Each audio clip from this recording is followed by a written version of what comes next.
നടത്തുന്ന പരിപാടിയാണിത്. ഇതിലേക്ക് നിങ്ങളെ സ്വാഗതം ചെയ്യുക എന്ന കർത്തവ്യമാണ് എനിക്ക് നിർവഹിക്കാനുള്ളത്. അതിനു മുമ്പ് ഒന്ന് രണ്ട് കാര്യങ്ങൾ പറയുന്നത് അനുചിതമാവില്ലെന്ന് എനിക്ക് തോന്നുന്നു. ഒരുപക്ഷെ കൊടിഞ്ഞിയിൽ ഇത്തരം ഒരു പരിപാടി ആദ്യമായിട്ടായിരിക്കും. പ്രത്യേകിച്ചും നമ്മുടെ ഇടയിലൊക്കെ ധാരാളം വയസ്സായവരും ചെറുപ്പക്കാരുമൊക്കെ ഉണ്ട്. ഈ പ്രായമായവരിലെല്ലാം അവരുടെ ഉള്ളിൽ കുറേ കൊടിഞ്ഞിയുമായി ബന്ധപ്പെട്ട ചരിത്രങ്ങളുണ്ട്.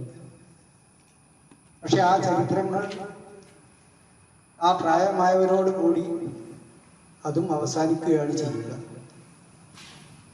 പുതിയ തലമുറയാണെങ്കിൽ ഈ ചരിത്രത്തെക്കുറിച്ച് അവരുടെ ജീവിതത്തിൻ്റെ ഗതിവേഗത്തിനനുസരിച്ച് അതിൻ്റെ ഒഴുക്കിനനുസരിച്ച് നീങ്ങുന്നു എന്നല്ലാതെ ഇത്തരം ചരിത്രം മനസ്സിലാക്കാനോ നമ്മൾ ചവിട്ടി നിൽക്കുന്ന മണ്ണിനെ കുറിച്ച് അറിയാനോ നമ്മൾ ഏത് വേരുകളുടെ ബലത്തിലാണ് ഇവിടെ നിൽക്കുന്നത് എന്ന് മനസ്സിലാക്കാനോ അവർ ശ്രമിക്കുന്നില്ല. പക്ഷേ മുതിർന്നവരായ നമ്മെപ്പോലുള്ളവരാണെങ്കിൽ അവരെ ആ വഴിയിലേക്ക് തിരിച്ചുവിടാനുള്ള ശ്രമവും നടത്തുന്നില്ല. ഇത്തരമൊരു സാഹചര്യത്തിലാണ് മോയിൻ മലയമ്മ സാർ മുൻകൈയെടുത്ത് നടത്തുന്ന മമ്പുറം തങ്ങൾ ഒരു ഓർമ്മ എന്ന നിലക്ക് ഒരു ക്യാമ്പയിൻ നടത്താൻ തീരുമാനിക്കുകയും മമ്പുറം തങ്ങൾ മലബാറിലെ വ്യത്യസ്ത മേഖലകളിൽ ഇടപെട്ട സ്ഥലങ്ങളിൽ അവിടെ പോയി അവിടെയുള്ള ആളുകളുടെ വാക്ക് കേൾക്കുകയും അവിടെയുള്ള ആളുകളിൽ നിന്ന് ആ പഴയ ചരിത്രം ഉരുത്തിരിച്ചെടുക്കുകയും ചെയ്യുക എന്നുള്ളതാണ് യഥാർത്ഥത്തിൽ ഇതുകൊണ്ട് ഉദ്ദേശിക്കുന്നത്. അങ്ങനെയാവുമ്പോൾ ഒരു പക്ഷേ എൻ്റെ അഭിപ്രായത്തിൽ കൊടിഞ്ഞിയേക്കാൾ കൂടുതൽ മമ്പുറം തങ്ങളെ കുറിച്ച് മറ്റൊരു സ്ഥലത്തിനും പറയാനുണ്ടാവില്ല. എത്രത്തോളം എന്ന് വെച്ചാൽ ഞാൻ മനസ്സിലാക്കുന്നത് ഈ മണ്ണിൻ്റെ സംസ്കാരം 1800-കളിലൊക്കെ ഈ മണ്ണിൻ്റെ സംസ്കാരം രൂപപ്പെടുത്തിയതിൽ മമ്പുറം തങ്ങൾക്ക് വലിയ പങ്കുണ്ട്. മമ്പുറം തങ്ങൾ കേവലം ഒരു പള്ളി എടുക്കുക മാത്രമല്ല ചെയ്തത്,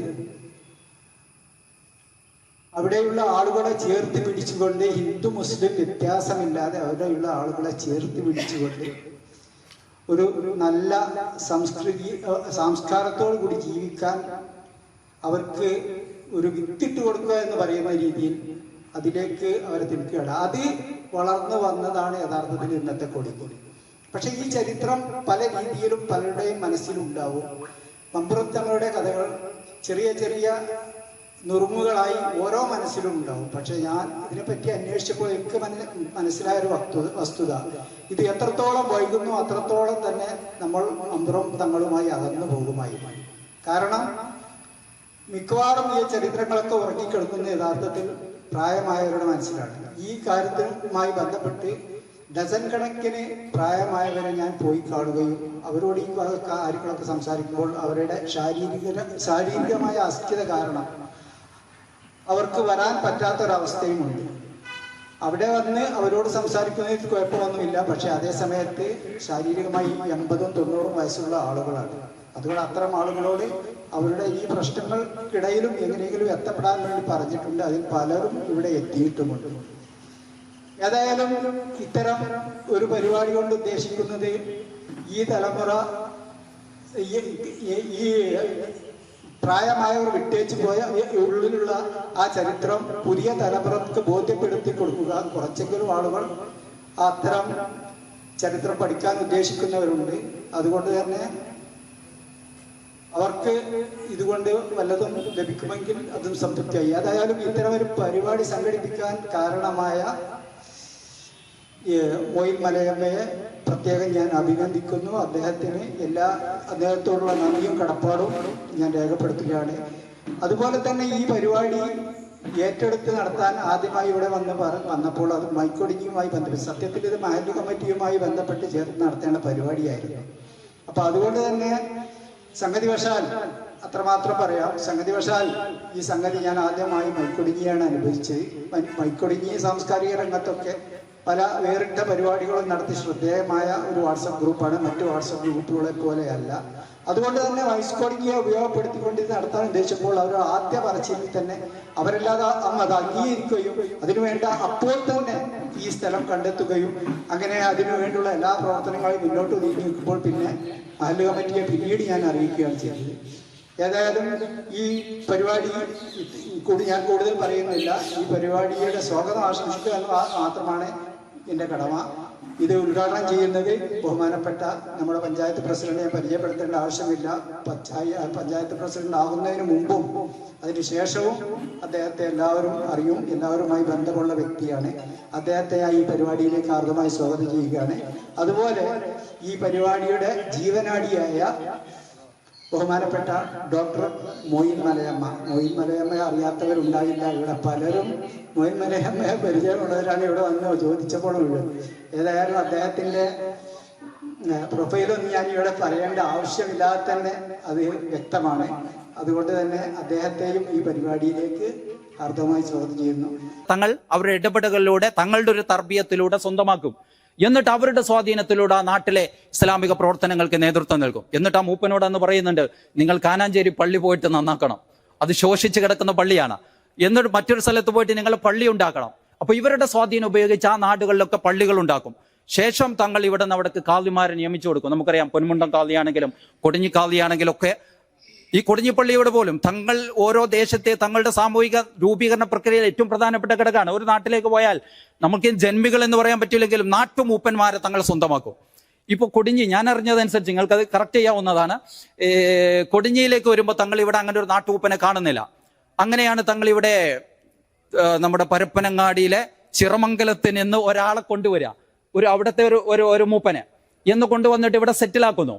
ഒരു പക്ഷെ അദ്ദേഹത്തിന്റെ ഭൂമിയാണ്, അല്ലെങ്കിൽ അദ്ദേഹം വന്ന് എടുക്കുന്ന ഭൂമിയാണ്. നിങ്ങൾ കറക്റ്റ് ചെയ്യാൻ കേട്ടോ, ഞാൻ മനസ്സിലാക്കി ഒന്ന് തങ്ങളുടെ രീതിശാസ്ത്രം. എന്നിട്ട് അവിടെ ഒരു വീടുണ്ടാക്കുന്നു, അവിടെ താമസിച്ചിട്ട് രണ്ടുപേരും പള്ളി ഉണ്ടാക്കാൻ, പള്ളി നിർമ്മാണത്തിന് നേതൃത്വം നൽകുന്നു. അപ്പോൾ ഓരോ ദേശത്തേക്കും പോകുമ്പോഴും അവിടുത്തെ ഉത്തരവാദിത്തപ്പെട്ട വ്യക്തികളെ കണ്ടിട്ട് അവരെ സ്വാധീനിച്ച് അവരെ സ്വന്തമാക്കി ആ ദേശത്തെ നിർമ്മിച്ചെടുക്കുന്നതിൽ തങ്ങളുടെ ഒരു പ്രത്യേകമായ രീതിശാസ്ത്രം ഓരോ ഭാഗത്തും. ഞാൻ നേരത്തെ പറഞ്ഞ ഈ തിരൂരങ്ങാടി PSM മുതൽ ചമ്മാട് വരെയുള്ള വിപുലമായ ലാൻഡിന്റെ ഉടമയായിരുന്നു ഈ പുതുപ്പറമ്പിൽ കുഞ്ഞാലി, പാലമടത്തിൽ കുഞ്ഞാലി മുഹിദ്ദീൻ എന്ന് പറയുന്ന ടീം. അവർ കണ്ണൂരിൽ നിന്ന് വന്ന് താമസിക്കുന്ന ടീമാണ്. പക്ഷെ തങ്ങൾ അവിടെ വരുമ്പോൾ തങ്ങളെ ലോക്കൽ ഗാർഡിയനായിട്ട് അവരാണ് ഏറ്റെടുക്കുന്നത്. സ്വാഭാവികമായിട്ടും ആ ദേശത്ത് നിരന്തരം തങ്ങളുടെ അടുത്തേക്ക് ആളുകൾ ഒഴുകി വരുമ്പോൾ അവർക്ക് ഭക്ഷണം വേണം. ഇതൊക്കെ ഇവർക്ക് അത്യാവശ്യം ലാൻഡ് ഉണ്ട്. ആ കുറ്റൂർ ഭാഗത്തുള്ള വലിയ പാടം മൊത്തം ഇവരുടെ കയ്യിലാണ്. എപ്പോ വേണമെങ്കിലും ചാക്ക് കണക്കിന് നെല്ല് കുത്തി അരി കൊണ്ടുവരാൻ പറ്റും. അപ്പൊ ഇത്തരത്തിലൊരു കണക്ഷൻ ഓരോ ദേശവുമായിട്ട് തങ്ങൾക്കുണ്ട്. പെട്ടെന്ന് തന്നെ സ്വാധീനം വർദ്ധിക്കുന്നുണ്ട്. ഇതേപോലെ തങ്ങളുടെ ഈ ഒരു മതപരമായിട്ടുള്ള തങ്ങളുടെ ഒരു ക്രമീകരണമാണിത്. ഒരു പള്ളി ഉണ്ടാക്കുന്നു, പിന്നീട് അവിടേക്ക് കാളിയെ നിയമിക്കുന്നു, പിന്നീട് തങ്ങളുടെ ഒരു കൺട്രോളിലാണ് ആ ദേശം മൊത്തം വർക്ക് ചെയ്തുകൊണ്ടിരിക്കുന്നത്. അവിടുത്തെ എന്ത് ഇഷ്യൂസിനും മമ്പുറത്തേക്കാണ് ആളുകൾ വരുന്നത്. ഏത് വിഷയമാണെങ്കിലും മതപരമായിട്ട്, സാമൂഹ്യമായിട്ട്, രാഷ്ട്രീയമായിട്ട് എല്ലാ കാര്യങ്ങൾക്കും. അതേപോലെ ജാതീയമായിട്ട് നമുക്കറിയാം 1700-കളാണെങ്കിലും 800-കളാണെങ്കിലൊക്കെ വളരെ വലിയ അർത്ഥത്തിൽ ജാതീയമായിട്ട് വിവേചനം നിലനിന്നിരുന്ന ഒരു ഘട്ടമാണ്. തങ്ങൾ ഈ ഒരു ഘട്ടത്തിൽ കടന്നു വന്നിട്ട് ഈ ജാതീയമായ ഇവിടെ നിലനിന്നിരുന്ന ആ ഒരു വർഗീകരണത്തിന്റെ, ആ ചാതുർവർണ്ണയത്തിന്റെ ആ വർഗീകരണത്തെ നിഷ്പ്രഭമാക്കി കളഞ്ഞു എന്നുള്ളതാണ്. ഒരേ സമയം കപ്പാട്ട് കൃഷ്ണപ്പണിക്കരാണെങ്കിലും ഇവിടുത്തെ സാധാരണക്കാരായ ദളിത് കമ്മ്യൂണിറ്റി തങ്ങളുടെ മുമ്പിൽ ഒരുപോലെയാണ്. മാത്രമല്ല തങ്ങൾ ഇതിന് സ്വീകരിച്ച ചില മെത്തഡോളജികളുണ്ട്. തങ്ങൾ പള്ളി ഉണ്ടാക്കുമ്പോൾ മാപ്പിളമാരെ സംബന്ധിച്ചിടത്തോളം ഏറ്റവും വിശുദ്ധമായ പള്ളി. പക്ഷെ ഈ പള്ളി ഉണ്ടാക്കുന്നത് ആരാ? ഇവിടുത്തെ ഏറ്റവും ദളിതനായ ആളെ കൊണ്ടുവന്ന തങ്ങൾ പള്ളി ഉണ്ടാക്കുക. ആശാരിമാരാണ് ഇതിന് കുറ്റിയടിക്കുക. പല ദേശത്ത് പോകുമ്പോഴും അവർ പറഞ്ഞ ഒരു കഥ വളരെ രസകരമായിട്ട് തോന്നി. ഇപ്പോ നമ്മുടെ തൃക്കുളം അല്ലെ, ചെമ്മാട് ഭാഗത്ത് അവിടെ തന്നെ അങ്ങനെ ഒരു ഫാമിലി ഉണ്ട്. അത് നമ്മൾ പല ഭാഗത്ത് പോകുമ്പോഴും, ഈവൻ നമ്മുടെ നീരോൽപ്പാലം ഭാഗത്ത് ഇപ്പൊ ഈ അടുത്തൊരു പള്ളി പുതുക്കി പണിയുന്നുണ്ട്. അതേപോലെ മൂന്നിയൂർ ഭാഗത്ത് ഇവിടേക്ക് അവർ പോകുമ്പോൾ ഒരു കഥ പറയുന്നു. ഒരു കഥ, തങ്ങളുടെ സ്ഥലത്ത് കുറ്റിയടിക്കാൻ വന്നാൽ അവിടുത്തെ ആശാരിമാരെ ക്ഷണിക്കും. ആശാരിമാരെന്ന് പറഞ്ഞാൽ ഇവിടുത്തെ താഴ്ന്ന വിഭാഗക്കാരാണ്. അവരെല്ലാവരും വിളിച്ചിട്ട് തങ്ങളൊരു സ്ഥലത്തിരിക്കും. എന്നിട്ട് എല്ലാവരോടും കുറ്റിയടിക്കാൻ പറയും. എല്ലാവരും പോയിട്ട് അവരെ അന്വേഷിച്ച് പിടിച്ചൊരു സ്ഥലത്ത് കുറ്റിയടിക്കും. എന്നിട്ട് തങ്ങളിങ്ങനെ ഇരിക്കുക. പലയിടത്തും ഷെയർഡായിട്ട് കണ്ട ഒരു ചരിത്രം, പലയിടത്തുനിന്നും പലരും ഷെയർ ചെയ്ത ഒരു ചരിത്രമാണ്. പലയിടത്തും ഒരു സ്ഥലത്തല്ല, 5-8 സ്ഥലത്ത്. കൊടിഞ്ഞിയിലും സെയിം ഹിസ്റ്ററി ഉണ്ട്. അപ്പൊ തങ്ങളൊരു സ്ഥലത്തിരിക്കും. അപ്പൊ ഈ ആശാരിമാരും കുറ്റിയടിച്ചിട്ട് തങ്ങൾ ചോദിക്കും, എല്ലാവരും കുറ്റിയടിച്ചോ? ഒരു മനുഷ്യൻ മാത്രം കുറ്റിയടിക്കാതെ ഇങ്ങനെ നിൽക്കുന്നുണ്ടാവും. അപ്പൊ തങ്ങൾ ചോദിക്കും, നീ എന്താ കുറ്റിയടിക്കാത്തത്? ആളടുത്ത് വന്നിട്ട് പറയും, തങ്ങൾ തമ്പ്രാൻ ഇരിക്കുന്ന സ്ഥലമാണ് ഇവിടെ പള്ളി ഉണ്ടാക്കാൻ ഏറ്റവും അനുയോജ്യമായ സ്ഥലം. അപ്പോൾ അദ്ദേഹത്തിന്റെ തലയിൽ കൈവച്ച് തങ്ങൾ പറയും, മോനെ നീയാണ് ആശാരി, തങ്ങളുടെ ഒരു വരം കിട്ടും. ഇതോടുകൂടിയിട്ട് ആ ഫാമിലി വലിയ അറിയപ്പെട്ട ആശാരിമാരായിട്ട് വരും. ഇപ്പൊ കഴിഞ്ഞ 2 വർഷം മുമ്പ് നമ്മൾ മമ്പ്രത്ത് സെമിനാർ നടന്നപ്പോൾ പൊന്മുണ്ടം ഭാഗത്തുള്ള ഒരു തെയ്യൻ ആശാരിയെ ആദരിച്ചിരുന്നു. ആദരിക്കാൻ അദ്ദേഹത്തെ നമ്മൾ പരിഗണിച്ചു. അപ്പൊ അദ്ദേഹത്തിന് ഇതേ ഹിസ്റ്ററി പറയാനുണ്ട്. പൊന്മുണ്ടത്ത് പള്ളി ഉണ്ടാക്കിയപ്പോൾ തങ്ങൾ അവിടെ വന്നിരിക്കുന്നുണ്ട്, അവിടുത്തെ ആശാരിമാരെ മൊത്തം ക്ഷണിക്കുന്നുണ്ട്. അന്ന് തങ്ങൾ കൈവച്ച് അനുമോദിച്ച ആശാരി ഇദ്ദേഹത്തിന്റെ ഫാമിലിയാണ്. അദ്ദേഹം ഇന്നും പറയുന്നത്, ഇന്നും ഞാൻ ആ ഒരു അനുഗ്രഹം ആസ്വദിച്ചു കൊണ്ടിരിക്കുന്നു. മലബാറിലെ ഒരുപാട് പള്ളികൾക്ക് ഞാൻ കുറ്റിയടിച്ചിട്ടുണ്ട്. ഇന്നും ഈ അടുത്താണ് പൊന്മുണ്ടം പള്ളിയുടെ പുതുക്കി പണിതത്. അതിന് പോലും അന്ന് അവിടെ കമ്മിറ്റി ക്ഷണിക്കുന്നത് ഇദ്ദേഹത്തെയാണ്. ഇതുപോലെ തൃക്കുളം ഭാഗത്ത് ഒരു ഫാമിലി ഉണ്ട്. ഞങ്ങൾ അങ്ങനെ അന്വേഷിച്ചപ്പോൾ നമ്മുടെ പല ഭാഗങ്ങളിൽ രാമനാട്ടുകാരെ ഒരു ഫാമിലി ഉണ്ട്. അദ്ദേഹത്തെ അന്വേഷിച്ചപ്പോൾ ഞങ്ങളുടെ ഫാമിലി ഇതേപോലെ അമൃതങ്ങളുടെ ഈ ഒരു ആശീർവാദം കിട്ടിയ ഫാമിലിയാണ്. അദ്ദേഹം പറയുന്നത്, എൻ്റെ ഫാമിലിയിൽ അവസാനത്തെ ആശാരി ഞാനാണ്, എനിക്ക് ശേഷം ഒരു പക്ഷേ ഇനി ആശാരി ഉണ്ടാവണമെന്നില്ല. ഓരോ രീതിയിൽ നമ്മളെക്കാളും തങ്ങളെ മനസ്സിൽ ഏറ്റി നടക്കുന്ന ഒരു തലമുറ. ഇവിടെയും ഇതേ കഥയുണ്ട് എന്ന് പറഞ്ഞു അല്ലെ. ഇവിടെയും ഈ കുറ്റിയടിക്കാൻ വന്നപ്പോൾ സെയിം ഒരു ഹിസ്റ്ററി. ഞാൻ പറയുന്നത്, ഈ ദളിത് കമ്മ്യൂണിറ്റികളെ മമ്പുറം തങ്ങൾ എങ്ങനെ അവരെ പൊതുവഴിയിൽ നടക്കാൻ പാടില്ല അല്ലെ, ആ ഒരു കാലഘട്ടത്തിൽ വസ്ത്രം ധരിക്കാൻ പാടില്ല, ആ ഒരു കാലഘട്ടത്തിൽ ലാൻഡോ ഓണർഷിപ്പോ ചിന്തിക്കാൻ പോലും സാധിക്കാത്ത ഒരു കാലഘട്ടത്തിൽ മാപ്പിളമാർ ഏറ്റവും വിശുദ്ധമായി കണ്ടിരുന്ന പള്ളി നിർമ്മിക്കുന്നതിന് തങ്ങൾ കൊണ്ടുവരുന്നത് ഇവിടുത്തെ ദളിത് കമ്മ്യൂണിറ്റിയാണ്. നമ്മൾ ഓർക്കണം, ഇവിടെ ഉണ്ടായിരുന്ന വിവേചനത്തെ നിഷ്പ്രഭമാക്കി കളയുന്ന തങ്ങളുടെ ഒരു രീതിശാസ്ത്രങ്ങൾ. മാത്രമല്ല, തങ്ങൾ അതിന് ഓരോ പണികൾ, അതിന്റെ ഓല കെട്ടുന്നതിന് അതിന്റെ കണക്കന്മാരുണ്ടായിരിക്കും, അതിന്റെ ചുമരുന്നതിന് മറ്റുള്ള ആളുകളുണ്ടായിരിക്കും. ഓരോരുത്തർക്ക് അവരെ ഉപയോഗപ്പെടുത്തുന്നു. ശേഷം അവർക്ക് ലാൻഡ് കൊടുത്തിട്ട് സെറ്റിലാക്കുന്നു. കൊടിഞ്ഞിപ്പള്ളിയുടെ പ്രത്യേക ഭാഗങ്ങളിൽ അവർക്ക് ലാൻഡ് കൊടുത്തിട്ട് സെറ്റിലാക്കുന്നു. ഇത്രമാത്രം ഞാൻ നേരത്തെ പറഞ്ഞ ഇവിടുത്തെ റിഫോമിസ്റ്റ് മൂവ്മെന്റ്സുകളുടെ ചിന്തകൾ ഉയരുന്നതിന് മുമ്പ് തന്നെ ഈ ജാതീയ വിവേചനത്തിനപ്പുറത്ത് അതിനെ ഉന്മൂലനം ചെയ്യുന്നതിന് വേണ്ടി തങ്ങൾ പ്രവർത്തിച്ച ഒരു രീതിശാസ്ത്രം വളരെ മനോഹരമാണ്. അപ്പോ വിപുലമായിട്ട് തങ്ങൾ അന്വേഷിക്കും തോറും ഇത് ആഴ്ന്നു പോകുന്ന ഒരു ചരിത്രമാണ്. നമ്മൾ എത്രമാത്രം കുഴിക്കുന്നുണ്ടോ അത്രമാത്രം ഇത് ആഴത്തിലേക്ക് പോയിക്കൊണ്ടിരിക്കുക. അപ്പൊ ഞാനിവിടെ അവസാനിപ്പിക്കുന്നു. അത്രയും വിപുലമായൊരു വിഷയം. അപ്പോ നമുക്ക് വളരെ രസകരമായിട്ട് ഈ നാടിന്റെ ഹിസ്റ്ററി നമുക്ക് ഓരോരുത്തരുടെയും ഓർമ്മകൾ വെച്ചിട്ട് ഞാനൊരു വെയ്ഗായിട്ടുള്ള ചില സംഭവങ്ങൾ പറഞ്ഞു എന്ന് മാത്രം. ഇതുപോലെ ഈ നാടിന് ഒരുപാട് കഥകൾ പറയാനുണ്ട്. പ്രത്യേകിച്ചും ഇവിടെ നമ്മുടെ ഒഫൂർ സാഹിബ് പറഞ്ഞു, പഴയ തലമുറയിൽപ്പെട്ട ധാരാളം ആളുകൾ, പലരും ഇവിടെ വരാൻ പറ്റാത്തവരുണ്ട്, പക്ഷെ അവരെയും പ്രതിനിധീകരിക്കുന്ന ഒരുപാട് ആളുകൾ ഇവിടെയുണ്ട്. നമുക്ക് ഏതായാലും ഇവിടെ ഇതിന്റെ ഒരു ഡോക്യുമെന്റേഷൻ റെക്കോർഡിംഗ് ഉള്ളതുകൊണ്ട് അടുത്ത തലമുറക്ക് നമ്മൾക്ക് ഈ ഒരു മെസ്സേജ് കൈമാറാൻ വളരെ മനോഹരമായിട്ടുള്ള ഒരു സായാഹ്നമാണ്. തങ്ങളെക്കുറിച്ചുള്ള ഓർമ്മകൾ, തങ്ങളെക്കുറിച്ച് നമ്മൾ പറഞ്ഞാൽ പലർക്കും പലതും പറയാണ്ടായിരിക്കും. തങ്ങളുടെ രാഷ്ട്രീയം പറയാണ്ടായിരിക്കും, ആത്മീയത പറയാണ്ടായിരിക്കും, പുസ്തകത്തിൽ വായിക്കുന്ന പലതും പറയാനുണ്ടായിരിക്കും. പക്ഷെ നമ്മൾ അതല്ല ഇവിടെ പറയുന്നത്. ഞാൻ ചെറിയൊരു ഒരു കൺട്രോൾ, തങ്ങളെക്കുറിച്ച് പറയാനുള്ളതെല്ലാം പറയുക എന്നുള്ളതിലപ്പുറത്ത് ഈ ദേശത്തിന്റെ ഹിസ്റ്ററികളും തങ്ങളെക്കുറിച്ച് ഓർമ്മകളിലൂടെ വന്ന കഥകളും നമ്മുടെ ഉപ്പാപ്പമാരിലൂടെയും ഉമ്മാമാരിലൂടെയും വന്ന കഥകളും ഈ പരിസരങ്ങളിലുള്ള ധാരാളം ഒരുപക്ഷെ നമ്മൾ ഇന്ന് പറയാതിരുന്നാൽ അസ്തമിച്ചു പോകുന്ന കഥകളുണ്ട്. അതാണ് നമ്മൾ ആദ്യം പറയേണ്ടത്. അത് പരമാവധി എല്ലാവരും പരസ്പരം പങ്കുവെച്ചാൽ ഇൻഷാ അല്ലാഹ് നമുക്കത് റെക്കോർഡ് ആയിട്ട് നമുക്ക് ഭാവി തലമുറകൾക്ക് അത് കൈമാറാനുള്ള വളരെ മനോഹരമായ ഒരു സംരംഭമായിട്ട് ഇതിനെ മനസ്സിലാക്കുക. ഇൻഷാ അല്ലാഹ് പല ഭാഗങ്ങളിലും നമ്മൾ ഇതേപോലെ സിറ്റിങ്ങൾ നടത്തിക്കൊണ്ടിരിക്കുന്നു. ഈ തങ്ങളെ ഓരോ ഗ്രാമങ്ങളും എങ്ങനെ ഓർക്കുന്നു എന്നുള്ളത് കൃത്യമായിട്ട് അത് ചരിത്ര മേഖലയിലേക്കുള്ള വലിയൊരു ഈടുവെപ്പ് കൂടിയാണ്. ആ ഒരു തലത്തിലേക്ക് ഇൻഷാ അല്ലാഹ് നമുക്ക് കടന്നു പോകണം. എല്ലാവരെയും ഹാർദമായിട്ട് ഒരിക്കൽ കൂടി സ്വാഗതം ചെയ്യുന്നു. ഒരാമുഖമായിട്ട് പറഞ്ഞു എന്ന് മാത്രം. ഈ വിദ്യാർത്ഥികൾക്ക് വേണ്ടി ഇവരെല്ലാം നമ്മൾ എന്ത് പറയുന്നതോ അത് മുഖവിലേക്ക് എടുത്തുകൊണ്ട് റെക്കോർഡ് ചെയ്ത് അത് അതിൻ്റെതായ രീതിയിൽ നമ്മുടെ മുന്നിൽ വീണ്ടും എത്തും.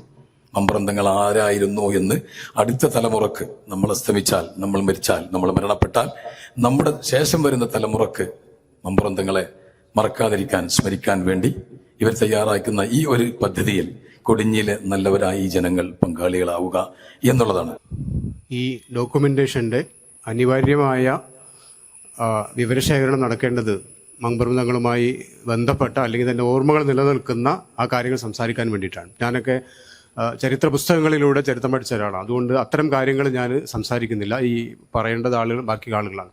ഞാൻ മൊയിൻ മലയമ്മ സൂചിപ്പിച്ച ആ ഒരു വസ്തുതയിൽ നിന്ന് ആരംഭിക്കുകയാണ്. 1-2 വാക്ക്. അതായത് നമ്മൾ ഇന്ന് ഇംഗ്ലീഷിൽ പറയുന്ന സോഷ്യൽ എഞ്ചിനീയറിംഗ്, എങ്ങനെയാണ് മമ്പുറം തങ്ങൾ സോഷ്യൽ എഞ്ചിനീയറിംഗ് നടത്തിയെന്നതിൻ്റെ ഏറ്റവും മനോഹരമായ തെളിവ് നിലനിൽക്കുന്ന ഒരു മണ്ണാണ് ഈ കൊടിഞ്ഞി എന്ന് പറയുന്നത്.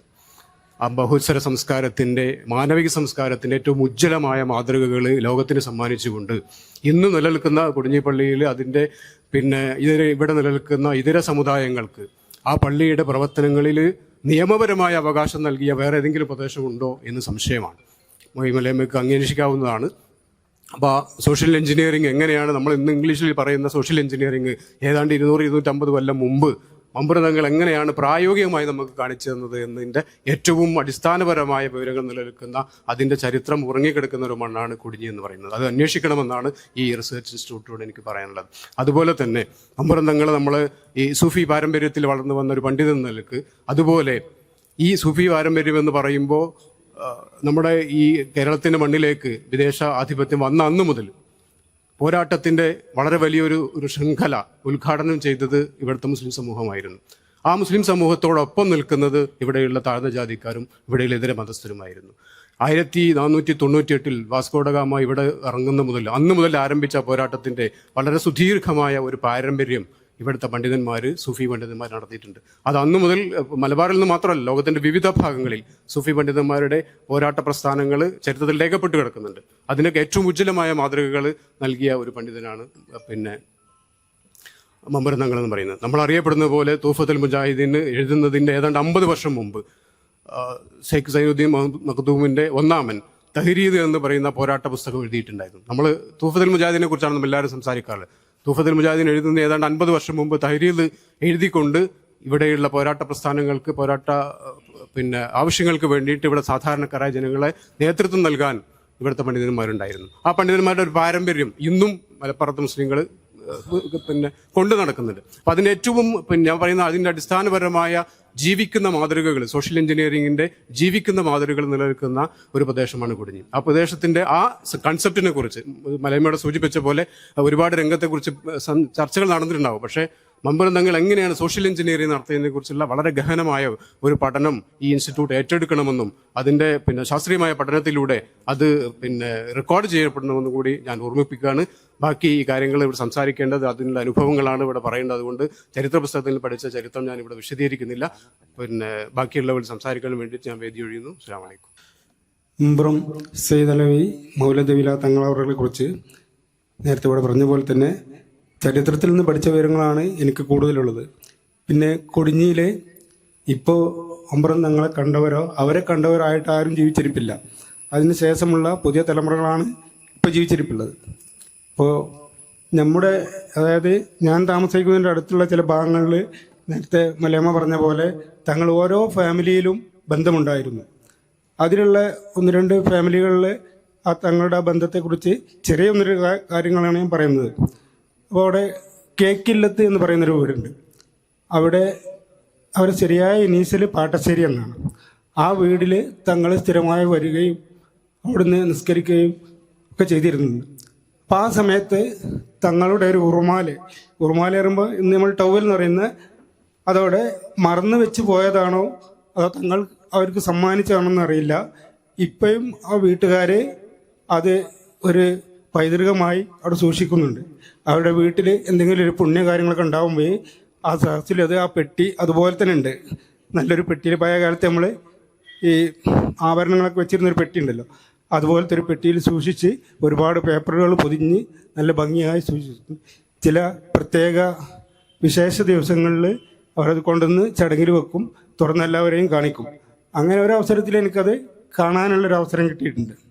അതുപോലെ തന്നെ അതിൻ്റെ അപ്പുറത്തുള്ള തെക്കിഞ്ചേരി അബ്ദുൽ ഖാദർ ഹാജി എന്ന ആളുടെ ഒരു വീടുണ്ട്, കുറച്ചുകൂടി അപ്പുറത്താണ്. അപ്പോൾ ആ വീട്ടിലും ഇതുപോലെ തങ്ങളുടെ ഒരു പരിചരണം എപ്പോഴും ഉണ്ടാവാറുണ്ടായിരുന്നു. അപ്പോൾ അതിനടുത്തുള്ളൊരു കുളമുണ്ട്. ആ കുളത്തിൻ്റെ പേരും തെക്കിഞ്ചേരി കുളം എന്നാണ്. ആ കുളത്തിൽ തങ്ങൾ സ്ഥിരമായി ഒന്നു കൊടുക്കുകയും ഈ വീട്ടിൽ വന്ന് നിസ്കരിക്കുകയും ചെയ്തിട്ടുണ്ട്. അപ്പോൾ അവിടുത്തെ പഴയ ആളുകൾ പറയുന്നുണ്ട്, സാധാരണ നമ്മൾ ഈ വേനൽക്കാലത്തിൻ്റെ അവസാനത്തിൽ എല്ലാ കുളങ്ങളും വറ്റിപ്പോവും. അങ്ങനെ വറ്റിപ്പോകുമ്പോൾ പിന്നെ ആ അവസാനം വരുന്ന വെള്ളം അതിനൊരു വാസനയും കാര്യങ്ങളൊക്കെ ഉണ്ടാവും. എന്നാൽ ഈ തെക്കിഞ്ചേരി കുളത്തിലെ വെള്ളം എത്ര വറ്റിയാലും ആ അവസാനത്തെ ഒരു തുള്ളി വെള്ളത്തിൽ പോലും ഒരു ചീത്ത വാസന വരാറില്ല. അപ്പോൾ തങ്ങൾ കൈകാര്യം ചെയ്തതിൻ്റെ ഒരു പുണ്യമാണ് എന്നവർ ഇടയ്ക്ക് പറയാറുണ്ട്. പിന്നെ എനിക്ക് അതിനുമായി ബന്ധപ്പെട്ട് ആ ഭാഗത്തുള്ള ചരിത്രങ്ങളൊന്നും എൻ്റെ ഓർമ്മയില്ല. ഇതൊക്കെ പൂർവികർ പറഞ്ഞു കേട്ട് എൻ്റെ ചെവിയിലൂടെ ഞാൻ മനസ്സിലാക്കിയ കാര്യങ്ങളാണ്. മമ്പുറം തങ്ങളെക്കുറിച്ച് പറയുകയാണെന്നുണ്ടെങ്കിൽ ഒരുപാട് കഥകൾ കൊടിഞ്ഞി സംബന്ധമായിട്ട് അവർ വളരെ അധികം ബന്ധപ്പെട്ട് കിടക്കുന്ന കഥകളുണ്ട്. പക്ഷേ ഞാൻ അറിഞ്ഞിടത്തോളം എൻ്റെ ഉപ്പാപ്പമാരും വാപ്പയൊക്കെ പറഞ്ഞ കഥ ഇതായിരുന്നു. ഞങ്ങളുടെ ഈ പറയപ്പെട്ട ആ തറവാട് കേക്കില്ലം എന്ന് പറഞ്ഞ ആ ഇല്ലത്ത് വന്നിരുന്നിട്ട് അവര് ആ ഒരു വീടിന്റെ അകത്തളത്തിൽ ഇരുന്നു കൊണ്ട് തന്നെ പല നിസ്കാരങ്ങളും മറ്റും നിർവഹിക്കുമ്പോൾ അങ്ങനെ നടന്നിരുന്ന ഒരു സാഹചര്യത്തിലാണ് ഈ ഒരു ഷാള് കൊടുക്കുന്നത്. ഈ ഒരു ഉറുമാൽ മാത്രമല്ല, ഒരു ഷാളുണ്ട്. അത് അലറൽ മൗത്തിൽ നിന്ന് കൊണ്ടുവന്നിട്ടുള്ള ഒരു ഷാളാണ്, ഇന്ത്യന്റെ ഷാളുമല്ല. മനസ്സിലായില്ല? ആ ഷാള് ആ പെട്ടിയിൽ സൂക്ഷിക്കപ്പെട്ടിട്ടുണ്ട്, പറയപ്പെട്ട പെട്ടിയിൽ സൂക്ഷിക്കപ്പെട്ടിട്ടുണ്ട്. അത് കാണാൻ ഇടയായിട്ട് ഒരു ഡോക്യുമെന്ററി ആവശ്യാർത്ഥം തുറക്കാൻ സാഹചര്യമുണ്ടായി. അങ്ങനെ അത് കാണാനൊക്കെ ഇടയുണ്ടായിട്ടുണ്ട്. അപ്പൊ അത്തരത്തിലുള്ള കാര്യങ്ങളൊക്കെയാണ് ഈ അവസരത്തിൽ എനിക്ക് പറയാം. അതുപോലെ തന്നെ ഒരു തറവാടുള്ള തിരുത്തിമ്മല്, നമ്മളെ മുൻ കുടിഞ്ഞിപ്പള്ളി സെക്രട്ടറി പാട്ടശ്ശേരി കൂമുകുട്ടിയേച്ചിന്റെ വീട്, അവിടെ ഒരു റൂം തന്നെ ഇപ്പോഴും അവർ അതേപോലെ കുറെ ശേഷിപ്പുകളും കാര്യങ്ങളും ഒക്കെ നിലനിർത്തിക്കൊണ്ട് അവിടെ ഇന്നും ആ റൂം അതേപോലെ അവരിങ്ങനെ മൂടിയിട്ട് ഇരിക്കുകയാണ്.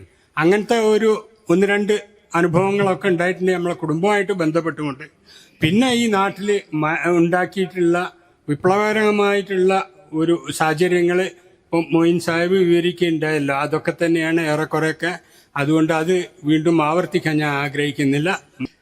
ഇവിടെ ഇനിയും പറയാനിരിക്കുന്നതും പറയപ്പെട്ടതുമായ ഒരുപാട് ചരിത്രങ്ങൾ കൊടിഞ്ഞിയുമായി ബന്ധപ്പെട്ടുകൊണ്ട് ഇനിയും പറയപ്പെടാതെ ഇരിക്കുന്ന ഒരുപാട് ചരിത്രങ്ങളുണ്ട്. അതിൻ്റെ ഒരുപാട് ആധികാരികമായ ചരിത്രങ്ങളൊക്കെ നഷ്ടപ്പെട്ടു പോയി.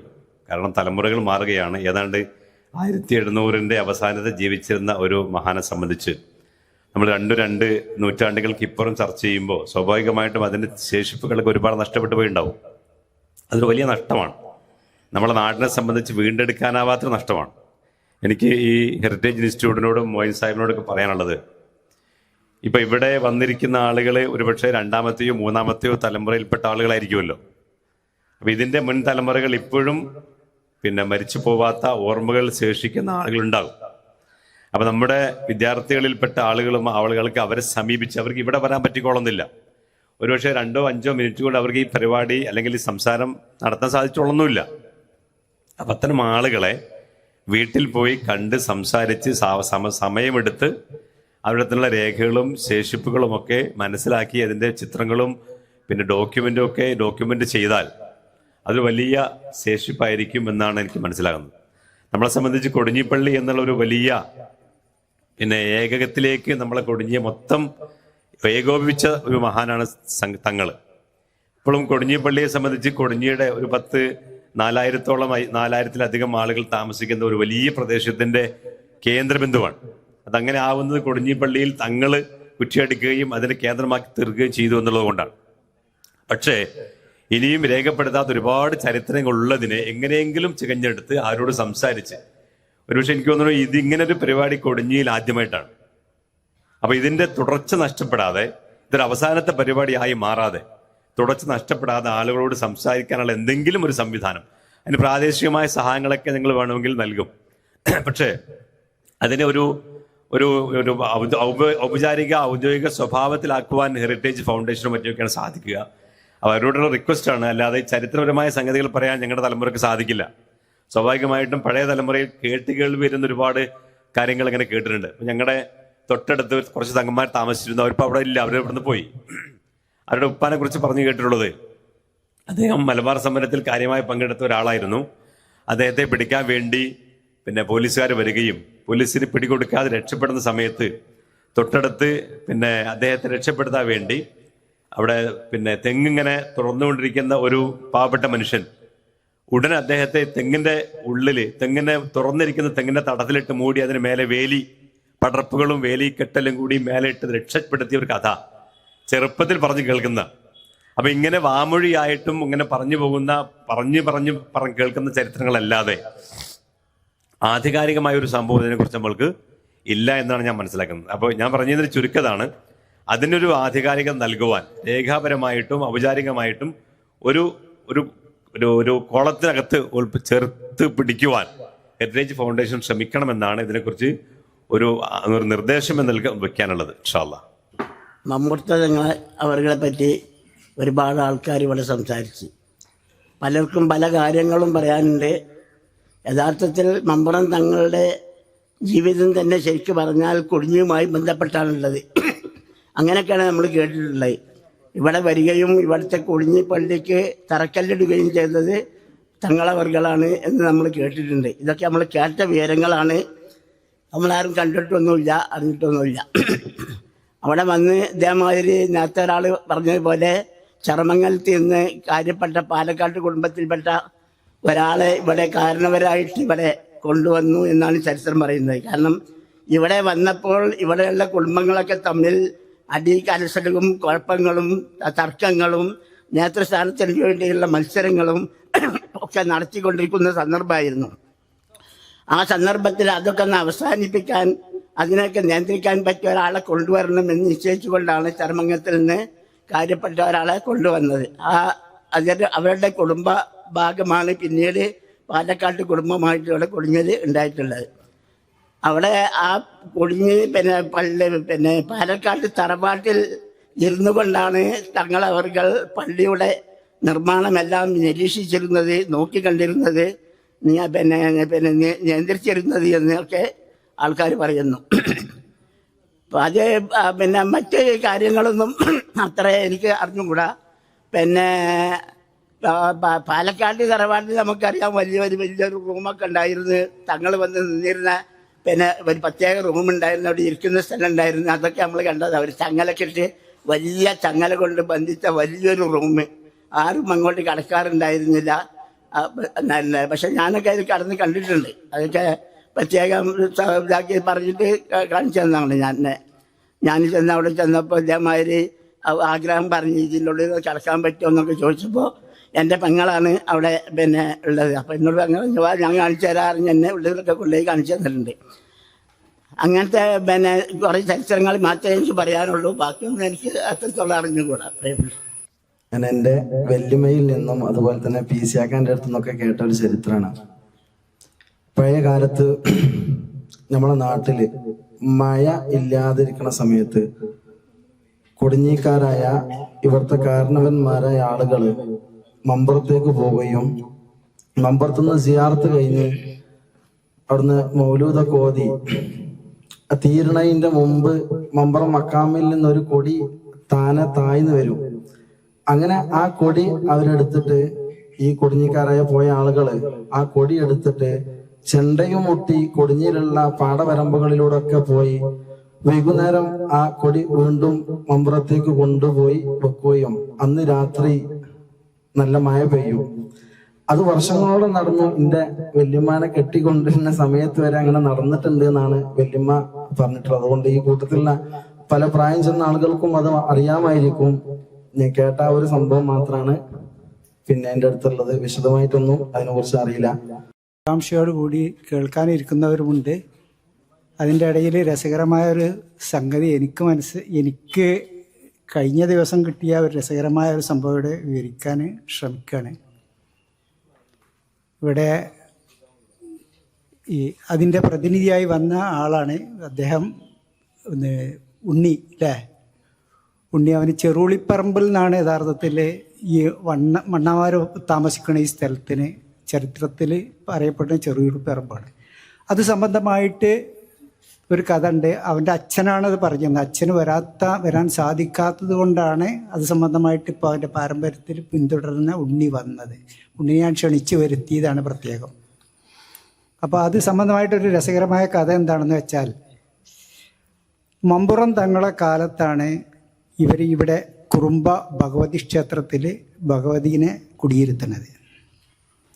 ആ കാലഘട്ടത്തിൽ കൊടുങ്ങല്ലൂർ പോയിട്ട് ഇണ്ണിയപ്പൻ കുട്ടി എന്ന് പറയുന്ന ഒരാൾ ആത്മീയതയിൽ മാത്രം വിരാജിച്ചുകൊണ്ട് കൊടുങ്ങല്ലൂർ പോയി കുറേ നിർന്ന് അങ്ങനെ ശംഖും ചോപ്പും കിട്ടി തിരിച്ചു വരികയാണ്. തിരിച്ചു വന്നതിൻ്റെ അടിസ്ഥാനത്തിൽ അദ്ദേഹം ഇവിടെ കുറുമ്പനെ കുടിയിരുത്തുകയാണ്. അപ്പോൾ കുടിയിരുത്തുകാരൻ വേണ്ടിയിട്ട് ഇവിടെ നോക്കുമ്പോഴുള്ളൊരു പ്രശ്നം എന്താ വെച്ചിട്ടുണ്ടെങ്കിൽ അതിനൊരു കൽമണ്ഡപം ഉണ്ടാക്കണം.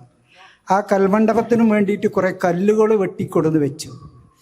അതിൽ ഈ നാട്ടിലുള്ള കുറേ ആളുകൾ, അതായത് നാട്ടിൽ പല രീതിയിലുള്ള ആളുകളും ഉണ്ടാവുമല്ലോ, അങ്ങനെ ഈ ആളുകളിൽ കുറേ ആളുകൾ വന്നിട്ട് ആ കല്ല് അവിടെ നിന്ന് എടുത്തിട്ട് ഇവിടെ ഇങ്ങനെ ഒരു ക്ഷേത്രം വേണ്ട എന്ന് പറഞ്ഞുകൊണ്ട് ആ കല്ല് അവിടുന്ന് എടുത്തു കൊണ്ടുപോയിക്കാണ്ട് ഒളിച്ചു വെക്കാനോ അല്ലെങ്കിൽ അവർ കട്ട് കൊണ്ടുപോവുകയാണ്.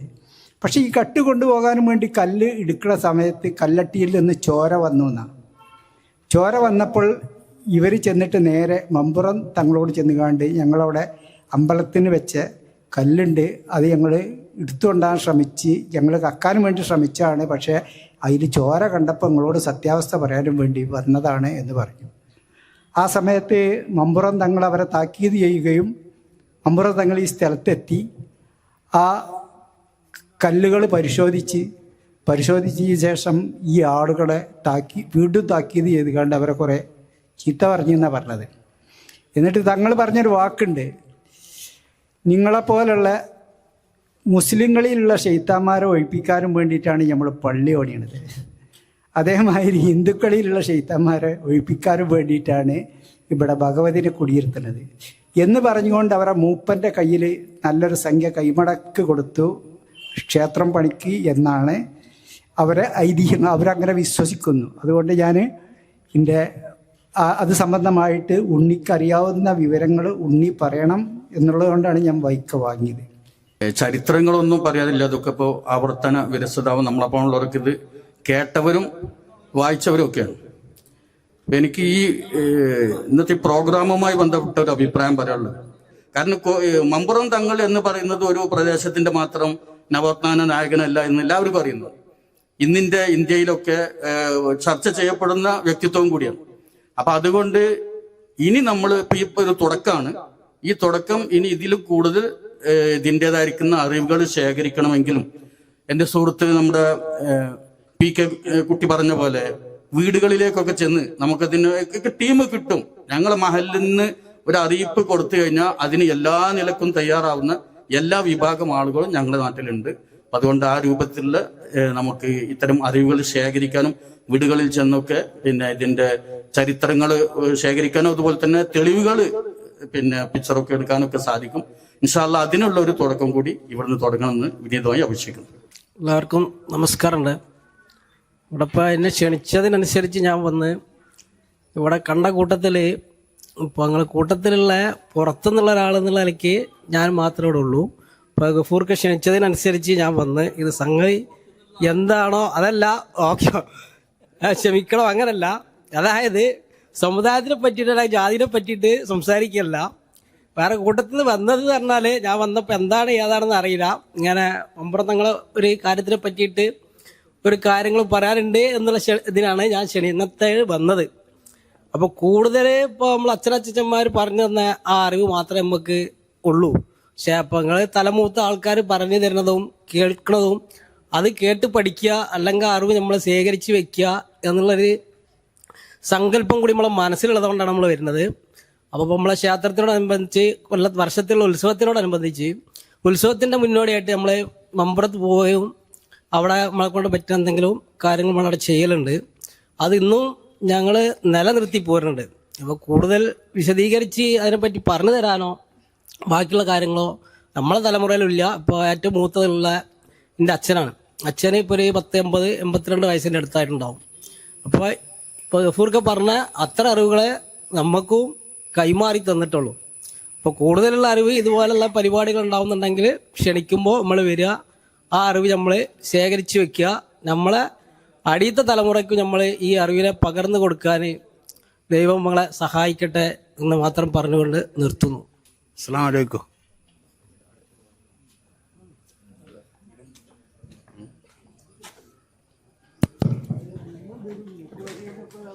അസ്സലാമു അലൈക്കും. ഞങ്ങൾക്ക് പറയാനുള്ളത് നിങ്ങളൊക്കെ പറഞ്ഞ ഈ കാര്യം തന്നെ പറയാനുള്ളത്. ഞങ്ങളുടെ തറവാട്ടിൽ ഒരു സാലുണ്ട്, അത് മറന്നു വെച്ച് പോയതൊന്നുമല്ല, തങ്ങപ്പാപ്പ കൊടുത്തതാണെന്നാണ് ഞങ്ങളൊക്കെ കേട്ടിട്ടുള്ളത്. പിന്നെ വേറെ പ്രത്യേകിച്ചൊന്നും പറയാനില്ല. അവിടെ സാധാരണ വിരലുണ്ടായിരുന്നു. ഞങ്ങളുടെ ഉമ്മാൻ്റെ തറവാട്ടിലും തന്നെ തെക്കഞ്ചേരി തറവാട്ടിൽ അവിടെയും വിരലുണ്ട്, പാടശ്ശേരി തറവാട്ടിലും വിരലുണ്ട്.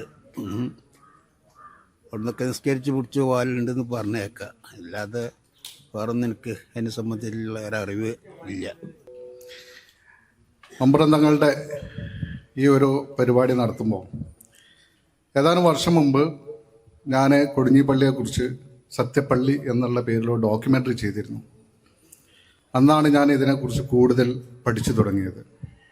അതിനുശേഷം എൻ്റെ സുഹൃത്തു കൂടിയായ ഡോക്ടർ മൊയിൻ മലയമ്മ കഴിഞ്ഞൊരു വർഷം മുമ്പ് എന്നെ സമീപിക്കുകയും ഞങ്ങളിതേക്കുറിച്ച് ഡിസ്കസ് ചെയ്യുകയും ചെയ്തിരുന്നു. എൻ്റെ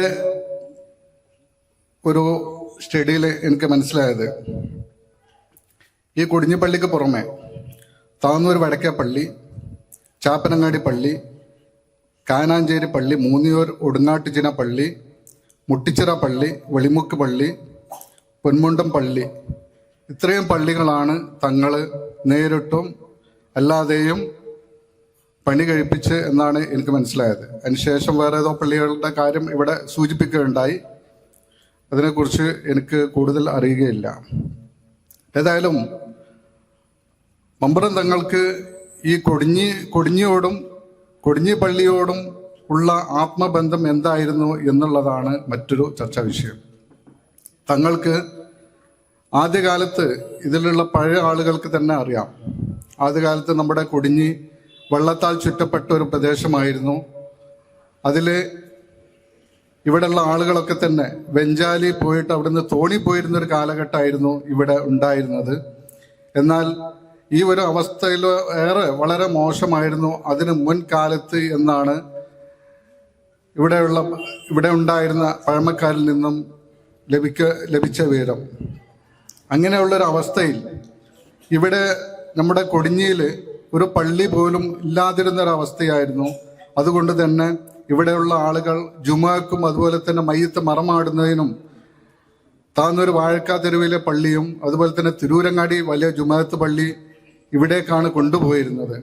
ഈ ഒരു ദുരവസ്ഥ മനസ്സിലാക്കിയ തങ്ങൾ ഇവിടെ ഒരു പള്ളിക്ക് വേണ്ടി ശ്രമം നടത്തുകയായിരുന്നു. അങ്ങനെയാണ് ഇവിടെ ഈ പള്ളി നിർമ്മിക്കുന്നതിന് സ്ഥാനം നോക്കുന്നതിന് വേണ്ടി വിളംബരം ചെയ്ത് അതിൻ്റെതായ ആളുകൾ വന്ന് സ്ഥാനം നോക്കി പള്ളി ഇവിടെ നിർമ്മിച്ചെന്നാണ് എനിക്ക് കിട്ടിയ വിവരം. ഏതായാലും കൂടുതലൊന്നും സംസാരിക്കുന്നില്ല. എന്നേക്കാൾ കൂടുതൽ അറിവുള്ള ആളുകൾ ഇവിടെ ഇരിക്കുമ്പോൾ അവരാണ് ഇതിന് കൂടുതൽ നമുക്ക് വിവരങ്ങൾ നൽകേണ്ടത് എന്നാണ് എൻ്റെ അഭിപ്രായം. ഞാൻ നിർത്തുന്നു. നമസ്കാരം. അസ്സലാമു അലൈക്കും. മമ്പറം തങ്ങളും കൊടിഞ്ഞിയും എന്ന പ്രമേയത്തെ ആസ്പദമാക്കിയിട്ടുള്ള ഒരു ചർച്ചയാണ് നമ്മളിവിടെ സംഘടിപ്പിച്ചിരിക്കുന്നത്. വാസ്തവത്തിൽ കൊടിഞ്ഞിപ്പള്ളിയുമായി ബന്ധപ്പെട്ട് ഈ കൊടിഞ്ഞി പ്രദേശവുമായി ബന്ധപ്പെട്ട് ഒരു ചരിത്രം തന്നെ തങ്ങളുമായി ബന്ധപ്പെട്ട് നമുക്ക് പറയാനുണ്ട്. അതിലേറ്റവും പ്രധാനം ഞാൻ എടുത്തു പറയാൻ ഉദ്ദേശിക്കുന്നത് കൊടിഞ്ഞിപ്പള്ളിയിലെ സത്യവുമായി ബന്ധപ്പെട്ടിട്ടാണ്. അതായത് തങ്ങൾ പാപ്പ ഉള്ള കാലത്ത് തന്നെ ഈ സത്യം തുടങ്ങി വെച്ചതാണ്. അന്ന് പലരും പല ഇതര മതസ്ഥരും പള്ളിയിൽ സത്യം ചെയ്യാനായി വരുന്നവരുണ്ട്. കേസുമായി ബന്ധപ്പെട്ട് കോടതിയിൽ നിന്ന് വരെ തള്ളപ്പെട്ട കേസുകൾ അവസാനം കൊടിഞ്ഞിപ്പള്ളിയിൽ വന്ന് സത്യം ചെയ്ത് അത് തീരുമാനമാക്കുകയും ആദ്യഘട്ടത്തിൽ ഇത് എന്നോണം ഒരു പ്രാവശ്യം ഒരാൾ ഇത് കള്ളസത്യം ചെയ്തിട്ട് സത്യം ചെയ്ത ഉടനെ തന്നെ പള്ളി മുറ്റത്ത് വെച്ച് മരണപ്പെടുകയും ചെയ്തു എന്നുള്ളതൊക്കെ നമ്മൾ കേട്ടിട്ടുണ്ട്. അപ്പം അത് ഏറ്റവും പ്രധാനപ്പെട്ടത് കൊടിഞ്ഞി സത്യമാണ്. രണ്ടാമത് മതമൈത്രിയുടെ കാര്യത്തിൽ ബഹുമാനപ്പെട്ട തങ്ങളുപ്പാപ്പ നിർവഹിച്ചു പോകുന്ന കാര്യങ്ങൾ എല്ലാ വർഷവും റമദാൻ 27 ഈ പള്ളിയിൽ എല്ലാ ആളുകളും ഈ മഹലിൽപ്പെട്ട എൻ്റെ അഭിപ്രായത്തിൽ ഒരു 8000-ഓളം വീടുകളുണ്ടെന്നാണ് തോന്നുന്നത് അല്ലേ. ആ വീടുകളിൽ നിന്നെല്ലാം റമദാൻ 27 കൊടിഞ്ഞി പള്ളിയിലേക്ക് പലഹാരങ്ങൾ കൊണ്ടുവരും. ഈ പലഹാരങ്ങൾ മഗ്‌രിബ് നമസ്കാര ശേഷം എല്ലാ വിഭാഗത്തിൽപ്പെട്ട ആളുകൾക്കും അത് വിതരണം ചെയ്യും. എല്ലാ വിഭാഗത്തിൽപ്പെട്ടതെന്ന് പറഞ്ഞാൽ എല്ലാ മതസ്ഥർക്കും. തങ്ങൾ പാപ്പ അന്ന് തുടങ്ങി വെച്ച ആ ഒരു സംവിധാനത്തിലൂടെയാണ് ഇന്നും ആ കൊടിഞ്ഞിപ്പള്ളിയിൽ ആ സംവിധാനം തുടർന്നു പോരുന്നത്. അതിൽ പ്രധാനപ്പെട്ടത് ഞാൻ സത്യം തന്നെയാണ്. അതായത് നമ്മുടെ കേരളത്തിൽ നിന്ന് വരെ ഇന്ത്യൻ്റെ ഇതര സംസ്ഥാനങ്ങളിൽ നിന്ന് വരെ ഈ കൊടിഞ്ഞിപ്പള്ളിയിലേക്ക് സത്യവുമായി ബന്ധപ്പെട്ട് വരാറുണ്ട്. അതായത് ആദ്യം വന്നൊക്കെ ബുക്ക് ചെയ്യണം. ഇവിടെ വന്നുകൊണ്ട് നമ്മൾ എഴുതി കൊടുത്ത് അതിൻ്റെ ഒരു ദിവസം തീരുമാനിക്കണം. അന്നൊക്കെ ഒരു ചെറിയൊരു സംഖ്യയാണ് സത്യപണമായിട്ട് സത്യം ചെയ്യുന്നവർ കെട്ടിവെക്കേണ്ടത്. ഇപ്പോൾ അത് എത്രയാണ് എന്നുള്ളത് എനിക്ക് വ്യക്തമായിട്ട് അറിയില്ല. അപ്പം അങ്ങനെയൊക്കെ ബന്ധപ്പെട്ട് കിടക്കുന്ന ഒരു ചരിത്രമാണ് കൊടിഞ്ഞു. ഇപ്പം 500, 1000 ഉറുപ്പ്യ ആണ് ഇപ്പം ഇന്ന് നമ്മൾ ഈ സത്യത്തിന് വേണ്ടിയിട്ട് വാങ്ങുന്നത്. അങ്ങനെയൊക്കെ കൊടിഞ്ഞുമായി ബന്ധപ്പെട്ടിട്ട് ഒരുപാട് കാര്യങ്ങൾ തങ്ങളുപ്പാപ്പുമായി ബന്ധപ്പെട്ടിട്ട് നമുക്ക് പറയാനുണ്ട്. പിന്നെ എൻ്റെ അമ്മ ഒക്കെ പറഞ്ഞു കേട്ടിട്ടുണ്ട്. എൻ്റെ അമ്മാൻ്റെ ഒരു തറവാടുണ്ട്, അത് തടത്തിൽ നിന്നാണ് പറയല്. ആ വീട്ടിൽ തങ്ങളുപ്പാപ്പ ഇരുന്നിട്ടുണ്ട്. അന്ന് നെല്ലൊക്കെ ഇടുന്ന ഒരു പത്തായം, ആ പത്തായം ഇപ്പോഴും അത് പുതുക്കി പണിഞ്ഞപ്പോൾ അവിടെ നിലനിർത്തി എന്നൊക്കെ പറഞ്ഞിട്ടുണ്ട്. ഞാൻ കണ്ടിട്ടില്ല, എങ്കിലും അത് ഇന്നും അവിടെ ഉണ്ട് എന്നാണ് എൻ്റെ ബലപ്പെട്ട അഭിപ്രായം. വാസ്തവത്തിൽ തങ്ങൾ പാപ്പാൻ്റെ നമ്മളെ ബഹുമാനപ്പെട്ട നമ്മളെ ഉസ്താദ് അവറുകൾ ഇവിടെ സൂചിപ്പിച്ചു. അതിൽ ഞാൻ പിന്നെ സാക്ഷിയാണ്. ഒരു പ്രാവശ്യം ഈ പ്രദേശത്ത് മഴ ലഭിക്കാതെ വന്ന സമയത്ത് ഏക്കർ കണക്കിന് നെൽകൃഷി ചെയ്യുന്ന പ്രദേശമാണ് ഈ കൊടിഞ്ഞി മോരിയക്കാപ്പി ഭാഗങ്ങൾ. അന്ന് ഇതേമാതിരി മഴ പെയ്യാത്ത സമയത്ത് കൊടിയെടുക്കുക എന്ന് പറഞ്ഞൊരു പരിപാടി ഉണ്ട്, കൊടിയെടുക്കുക. അങ്ങനെ മമ്പറം മക്കാമിൽ പോയി ഞങ്ങളെല്ലാവരും നോക്കി നിൽക്കെ തന്നെ അവിടുത്തെ തങ്ങൾ ഇതേമാതിരി ദുആ ചെയ്തു മഴയ്ക്ക് വേണ്ടിയിട്ട്. അപ്പോൾ അതൊരു കൊടി ഇങ്ങനെ വന്ന് ആ കൊടിയേറ്റ് ഓടും പിന്നാലെ, അതായത് മുന്നിലൂടെയല്ല പിന്നിലൂടെ പുഴയിലൂടെയാണ് പോരല്. ഓടിയിട്ട് ഇവിടെ എല്ലാ പാഠഭാഗങ്ങളിലും അത് കൊണ്ട് നടന്ന് എന്തായാലും അന്നല്ലെങ്കിൽ അതിൻ്റെ പിറ്റേന്ന് മഴ പെയ്ത് ചരിത്രം നമുക്ക് അതൊരു അനുഭവമാണ്. അങ്ങനെ ഒരുപാട് ചരിത്രങ്ങൾ തങ്ങൾ പാപ്പാനെ പറ്റി പറയാനുണ്ട്. പിന്നെ റജബ് സഫർ 12 പള്ളിയുടെ തറക്കല്ലുമായി ബന്ധപ്പെട്ടിട്ടുള്ള കാര്യങ്ങൾ. അതായത് ഈ സഫർ 12 ഇപ്പം അടുത്ത സഫർ 12 നേർച്ചയുണ്ട്. ഈ നേർച്ചയിൽ ഏകദേശം ഒരുപാട് പിന്നെ അരിയും ഇറച്ചിയൊക്കെ ഭക്ഷണം പാകം ചെയ്തിട്ട് പല ഇതര സ്ഥലങ്ങളിൽ നിന്ന്, വിദൂര സ്ഥലങ്ങളിൽ നിന്ന് വന്ന് വാങ്ങുന്നവർ വരെയുണ്ട് ഈ നേർച്ചയ്ക്ക് വേണ്ടിയിട്ട് വന്ന് വാങ്ങുന്നവർ. അപ്പം അങ്ങനെയൊക്കെയുള്ള ചെറിയ ഓർമ്മകളാണ് എന്നെ സംബന്ധിച്ചിടത്തോളം പറയാനുള്ളത്. അസ്സലാമു അലൈക്കും. പിന്നെ എല്ലാവരും പറഞ്ഞ പോലെ നമ്മളെ ഷാളിൻ്റെ വിഷയം എന്നോട് 2 ദിവസം മുമ്പാണ് റഷ്യാക്ക് വന്നാണ്ട് ഈ വിഷയം അവതരിപ്പിച്ചത്. ഇങ്ങനെ ഒരു പരിപാടി നടക്കുന്നുണ്ട്, ഈ വന്നിട്ട് ഈ വിഷയം അവതരിപ്പിക്കണം എന്ന് പറഞ്ഞത് റഷ്യാക്ക് 2 ദിവസം മുമ്പാണ്. ഇവിടെ പലരും ചർച്ച ചെയ്തു, മറ്റേ എന്താ പറയുക, ഷാള് മറന്നുവെച്ചു പോയതാണോ എന്നുള്ള ഒരു ചർച്ച ഇവിടെ നടന്നു എന്ന് എന്നോട് നൗഫൽ ഫൈസി സൂചിപ്പിച്ചു. പക്ഷെ ഷാള് മറന്നുവെച്ചോന്നല്ല, നമ്മളോട് വല്യമ്മ പറഞ്ഞൊരു കഥ അനുസരിച്ച് മമ്പ്രന്നങ്ങളുടെ ഹാദിമായിരുന്നു വല്യപ്പാൻ്റെ വല്യപ്പ മമ്പ്രന്നങ്ങളുടെ ഹാദിമായി നടന്നിരുന്ന ആളാണ്. അവർക്ക് ഇത് കയ്യിൽ വെച്ചോ അനക്കിത് മതി എന്ന് പറഞ്ഞാൽ കൊടുത്തതാണെന്നാണ് വല്യമ്മ നമ്മളോട് പറഞ്ഞിട്ടുള്ള ഒരറിവ്. അപ്പോൾ അതുപോലെ തന്നെ ആ ഷാള് ഇന്നും നിധി പോലെ എന്ന് പറയുന്നതിനേക്കാളും നല്ലത് നിധിയായിട്ട് തന്നെ വീട്ടിൽ സൂക്ഷിച്ചേക്കാണ് നമ്മളെ സംബന്ധിച്ചിടത്തോളം. പിന്നെ മൂത്താപ്പയാണ് ആ വിഷയങ്ങൾ ഇവിടെ അവതരിപ്പിച്ചിരുന്നു. അത് വീട്ടിൽ വന്നതിൻ്റെ ശേഷം എന്തെങ്കിലുമൊക്കെ ഒരു പ്രത്യേകതകളോ കാര്യങ്ങളോ ഉണ്ടായിട്ടുണ്ടോ എന്ന് ചോദിച്ചാൽ, നമ്മൾ എന്താ പറയുക, വീട് ആദ്യം പഴയ കാലത്ത് നടുമുറ്റുള്ളൊരു വീടായിരുന്നു. നടുമുറ്റുള്ള പഴയ കാലത്ത് എല്ലാവർക്കും അറിയാം, സലാമാജിക്കൊക്കെ അറിയിക്കറിയാം, കേക്കില്ലത്ത് എന്നാണ് പറയല്. അപ്പം പഴയ ഇല്ലാണ്. അപ്പോൾ ആ ഇല്ലത്തിൻ്റെ നടുമുറ്റ ഈ ഭാഗം, ഇത് വെച്ചിരുന്ന ഭാഗം മുഴുവൻ കത്തി നശിച്ചു. അതല്ലാത്ത ഭാഗങ്ങൾ മുഴുവൻ കത്തി നശിച്ചു. വീട് കത്തിയിരുന്നു, തീപിടുത്തം ഉണ്ടായിട്ടുണ്ട് വീട്ടിൽ. ആ സമയത്ത് 3 ഭാഗം മുഴുവൻ കത്തിപ്പോയി, ഈ ഒരു ഭാഗം നിലനിന്നു എന്നുള്ളത് ഇതൊക്കെ വല്യമ്മ പറഞ്ഞു കേട്ടിട്ടുള്ള അറിവാണ്. കാരണം വല്യമ്മ ഉള്ള കാലത്താണ് ഈ തീപിടുത്തം കാര്യങ്ങളൊക്കെ നടന്നിട്ടുള്ളത്. അങ്ങനെ പിന്നീട് ഞാനല്ലാത്ത എല്ലാ മക്കളും അതിലാണ് ജനിച്ചിട്ടുള്ളത്. ഏത് ഈ ഒരു സൈഡിൽ അതായിരുന്നു പിന്നീട് വീടായിട്ട് നിലനിർത്തിയിരുന്നതെന്നൊക്കെ പറയപ്പെടുന്നുണ്ട്. ആ വീട് ഞാൻ കണ്ടിട്ടില്ല. ഞാനിപ്പോൾ ഉള്ള വീട്ടിലാണ് ഞാൻ ജനിച്ചിട്ടുള്ളത്. ഇപ്പോൾ ഏകദേശം 32 കൊല്ലമായിട്ട്, 34 കൊല്ലമായി വീട്, ഇപ്പോഴത്തെ വീടുണ്ടായിട്ട്. പിന്നെ അതുപോലെ കൊടിഞ്ഞിനെ പറ്റി പലരും പറഞ്ഞു മമ്പ്രന്നങ്ങളായിട്ട് അഭേദ്യമായ ബന്ധമുള്ള നാട്. മമ്പ്രന്നങ്ങൾ ഏറ്റവും കൂടുതൽ ബന്ധപ്പെട്ടിരുന്ന നാടാണ് കൊടിഞ്ഞി എന്ന് നമുക്കെല്ലാവർക്കും അറിയാം. മമ്പ്രന്നങ്ങൾ എൻ്റെ നാട് എന്ന് വിശേഷിപ്പിച്ചത് കൊടിഞ്ഞിനെ പറ്റിയാണ്. ഇപ്പോൾ മറ്റേ നമ്മളെ ഈ കളിയാട്ടത്തിൻ്റെ വിഷയത്തിൽ മമ്പ്രന്നങ്ങൾ അവരെ ഇതാക്കിയ സമയത്ത്, നിങ്ങൾ ഇതിനൊക്കെ പോണ സമയത്ത് കൊടിഞ്ഞിക്ക് കയറണ്ട എന്നുള്ളൊരു പദപ്രയോഗം നടത്തിയിട്ടുണ്ട് നമ്മൾ കേട്ടിട്ടുണ്ട്. അതുകൊണ്ടാണ് നമ്മൾ ബെഞ്ചാലിക കൂടി അങ്ങനെ കടന്ന് മൈലിക കൂടി അങ്ങനെ പോകും. പക്ഷെ കൊടിഞ്ഞീക്ക് ഇങ്ങോട്ട് കിടക്കില്ല. അവരെ പിരിവോ കാര്യങ്ങളോ ആയിട്ട് കൊടിഞ്ഞീക്ക് കിടക്കാറില്ല. അത് മമ്പുറന്നങ്ങൾ വിലക്കിയതുകൊണ്ടാണ് കൊടിഞ്ഞീക്ക് കിടക്കാത്തതെന്ന് ഇതൊക്കെ വെല്ലിമ്മാൻ്റെ നിന്ന് കേട്ടുള്ള അറിവാണ്. വെല്ലിമ്മ, അതുപോലെ എൻ്റെ ഒരു രണ്ടാമത്തെ മൂത്താപ്പ ഉണ്ടായിരുന്നു, നമ്മളെ ബാപ്പുല്ലേ, അവരൊക്കെ നമ്മളോട് ഈ കഥകളൊക്കെ ഇങ്ങനെ പറഞ്ഞു തന്നിട്ടുണ്ട്. ഇപ്പോൾ സത്യം പറഞ്ഞാൽ ഇപ്പോഴാണ് ഇതിൻ്റെ സൂക്ഷിപ്പുകാരൻ.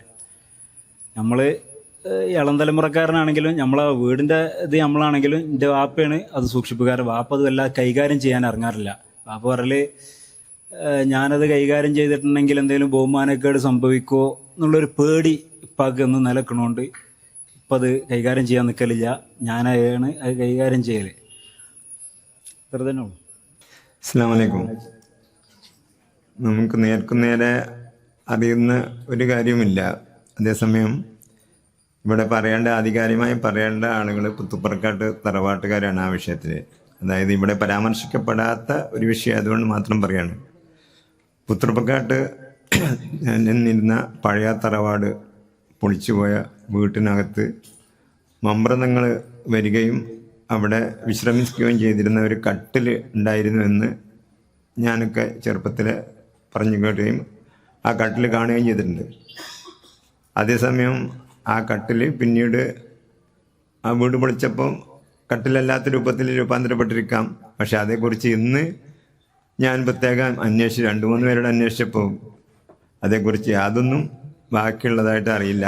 അതിൻ്റെ ഒരു സൂക്ഷിപ്പോ കാര്യമോ ഒന്നും ഉള്ളതായിട്ട് അറിയില്ല. അത് പറയേണ്ടവരും ഇവിടെ തന്നെ ഉണ്ട്. പക്ഷെ അവരാരും പറയാത്തതുകൊണ്ട് ഞാൻ മാത്രം പറയാറാണ്. വേറെ ഒന്നും എനിക്ക് ആ വിഷയത്തിൽ പറയാനില്ല. അസ്സലാമു അലൈക്കും. കൂടുതലൊന്നും പറയുന്നില്ല. കാരണം മമ്പുറത്ത് തങ്ങളെക്കുറിച്ച് എന്നെ എപ്പോഴും ആശ്ചര്യപ്പെടുത്തിയ ഒരു സംഗതി എന്താ വെച്ചാൽ, ഇപ്പം മലയമ്മ ഒക്കെ പറഞ്ഞതുപോലെ ഒരു പ്രദേശത്തെ കുറച്ചൊക്കെ ആഭിജാത്യത്തോടെയൊക്കെ ജീവിക്കുന്ന തറവാടുകളുമായിട്ട് അഭിവേദ്യമായ ബന്ധം പുലർത്തിക്കൊണ്ട് ആ നാട്ടിലെ സാമൂഹികപരമായിട്ടും സമസ്യ മേഖലകളും അദ്ദേഹം ഇടപെട്ടിരുന്നു എന്നുള്ളത് അത് ഭയങ്കര ആശ്ചര്യം ഉളവാക്കുന്ന സമസ്യ. ഇപ്പോൾ ഒരു വിദ്യാഭ്യാസപരമായിട്ടും അതുപോലെ തന്നെ കാർഷിക രംഗത്തും അതുപോലെ തന്നെ എന്തെങ്കിലും സർഗാത്മകമായ കഴിവുകളുള്ളപ്പോൾ അവർ ആൾക്കാരെ പോലും പരിപോഷിപ്പിച്ചിട്ടുണ്ട് എന്നുള്ളത്. അപ്പോൾ ഒരു കാലത്തൊക്കെ ഈ ഖുർആൻ പതിപ്പ് എഴുതാൻ പറ്റുന്ന ആളുകളെ പോലും അദ്ദേഹം കണ്ടെത്തുകയും അവർക്ക് അത് എഴുതാൻ കൊടുക്കുകയും ചെയ്തിട്ടുണ്ട് എന്നൊക്കെ പലരിൽ നിന്ന് ഞാൻ കേട്ടിട്ടുണ്ട്. അതുപോലെ തന്നെ ഇപ്പോൾ ഈ ഉണ്ണിയൊക്കെ പറഞ്ഞതുപോലെ ഇവരെ തലമുറകൾ കൈമാറ്റം ചെയ്ത് വന്ന അവർക്ക് കിട്ടിയിട്ടുള്ള ആ ഒരു തൊഴിലും മറ്റതൊക്കെ അതൊക്കെ ഇപ്പോൾ വാലറ്റ് പോകുന്ന ഒരു സ്ഥിതിയിലേക്ക് വന്നിട്ടുണ്ട്. ഇത് പിന്തുടരാനും ഇതിൻ്റെ ഈ തങ്ങൾ ഇവിടെ വെച്ച ഈ പ്രസരിപ്പുകൾ കാലാന്തരങ്ങൾക്ക് ശേഷം ചർച്ച ചെയ്യപ്പെടാനും നമ്മളെപ്പോലുള്ള ആളുകൾ ഒന്നുകൂടിയൊക്കെ ആവേശം കാണിച്ചുകൊണ്ട് ഇത് രേഖപ്പെടുത്താനും ശ്രമിക്കണമെന്ന് മാത്രമാണ് ഈ ഒരു അവസരത്തിൽ എനിക്ക് പറയാനുള്ളത്. എനിക്ക് വ്യത്യസ്തമായ ഒരു നിലപാടാണ് ഈ വിഷയത്തിലുള്ളത്. ലോകത്തെ പ്രവാചകന്മാരുടെ പരിസമാപ്തി മുഹമ്മദ് നബി സല്ലല്ലാഹു അലൈഹി വസല്ലമയോടുകൂടി കഴിഞ്ഞുപോയി. പ്രവാചകത്വ പരമ്പര അവസാനിച്ചതോടുകൂടി ഇസ്ലാമിനെ സമുദ്ധരിക്കാനും ഓരോ നൂറ്റാണ്ടിൻ്റെ ആദ്യഘട്ടങ്ങളിലും മുജദ്ദിദുകളായ ആളുകൾ വരുമെന്ന് ഹദീസുകളിലൊക്കെ പറയുന്നുണ്ട്. അപ്പോൾ നമുക്ക് മനസ്സിലാക്കാൻ കഴിയുന്നത് മമ്പുറന്തങ്ങളെ പോലുള്ള ആളുകൾ സാമൂഹ്യ പരിഷ്കർത്താക്കളായി അഥവാ മുജദ്ദിദുകളായി വന്നതായിരിക്കാം എന്നാണ് എനിക്ക് മനസ്സിലാക്കാൻ കഴിയുന്നത്. കാരണം ലോകത്തൊന്നാകെ പ്രവാചകന്മാർ വളരെ ചുരുക്കം പേരെ വന്നിട്ടുള്ളൂ. ലൂത്ത് നബി അലൈഹി ഇസ്ലാമും അതുപോലെയുള്ള പല പ്രവാചകന്മാരും അതാത് സമൂഹങ്ങളിലേക്ക്, വ്യത്യസ്ത സമൂഹങ്ങളിലേക്കാണ് വന്നിട്ടുള്ളത്.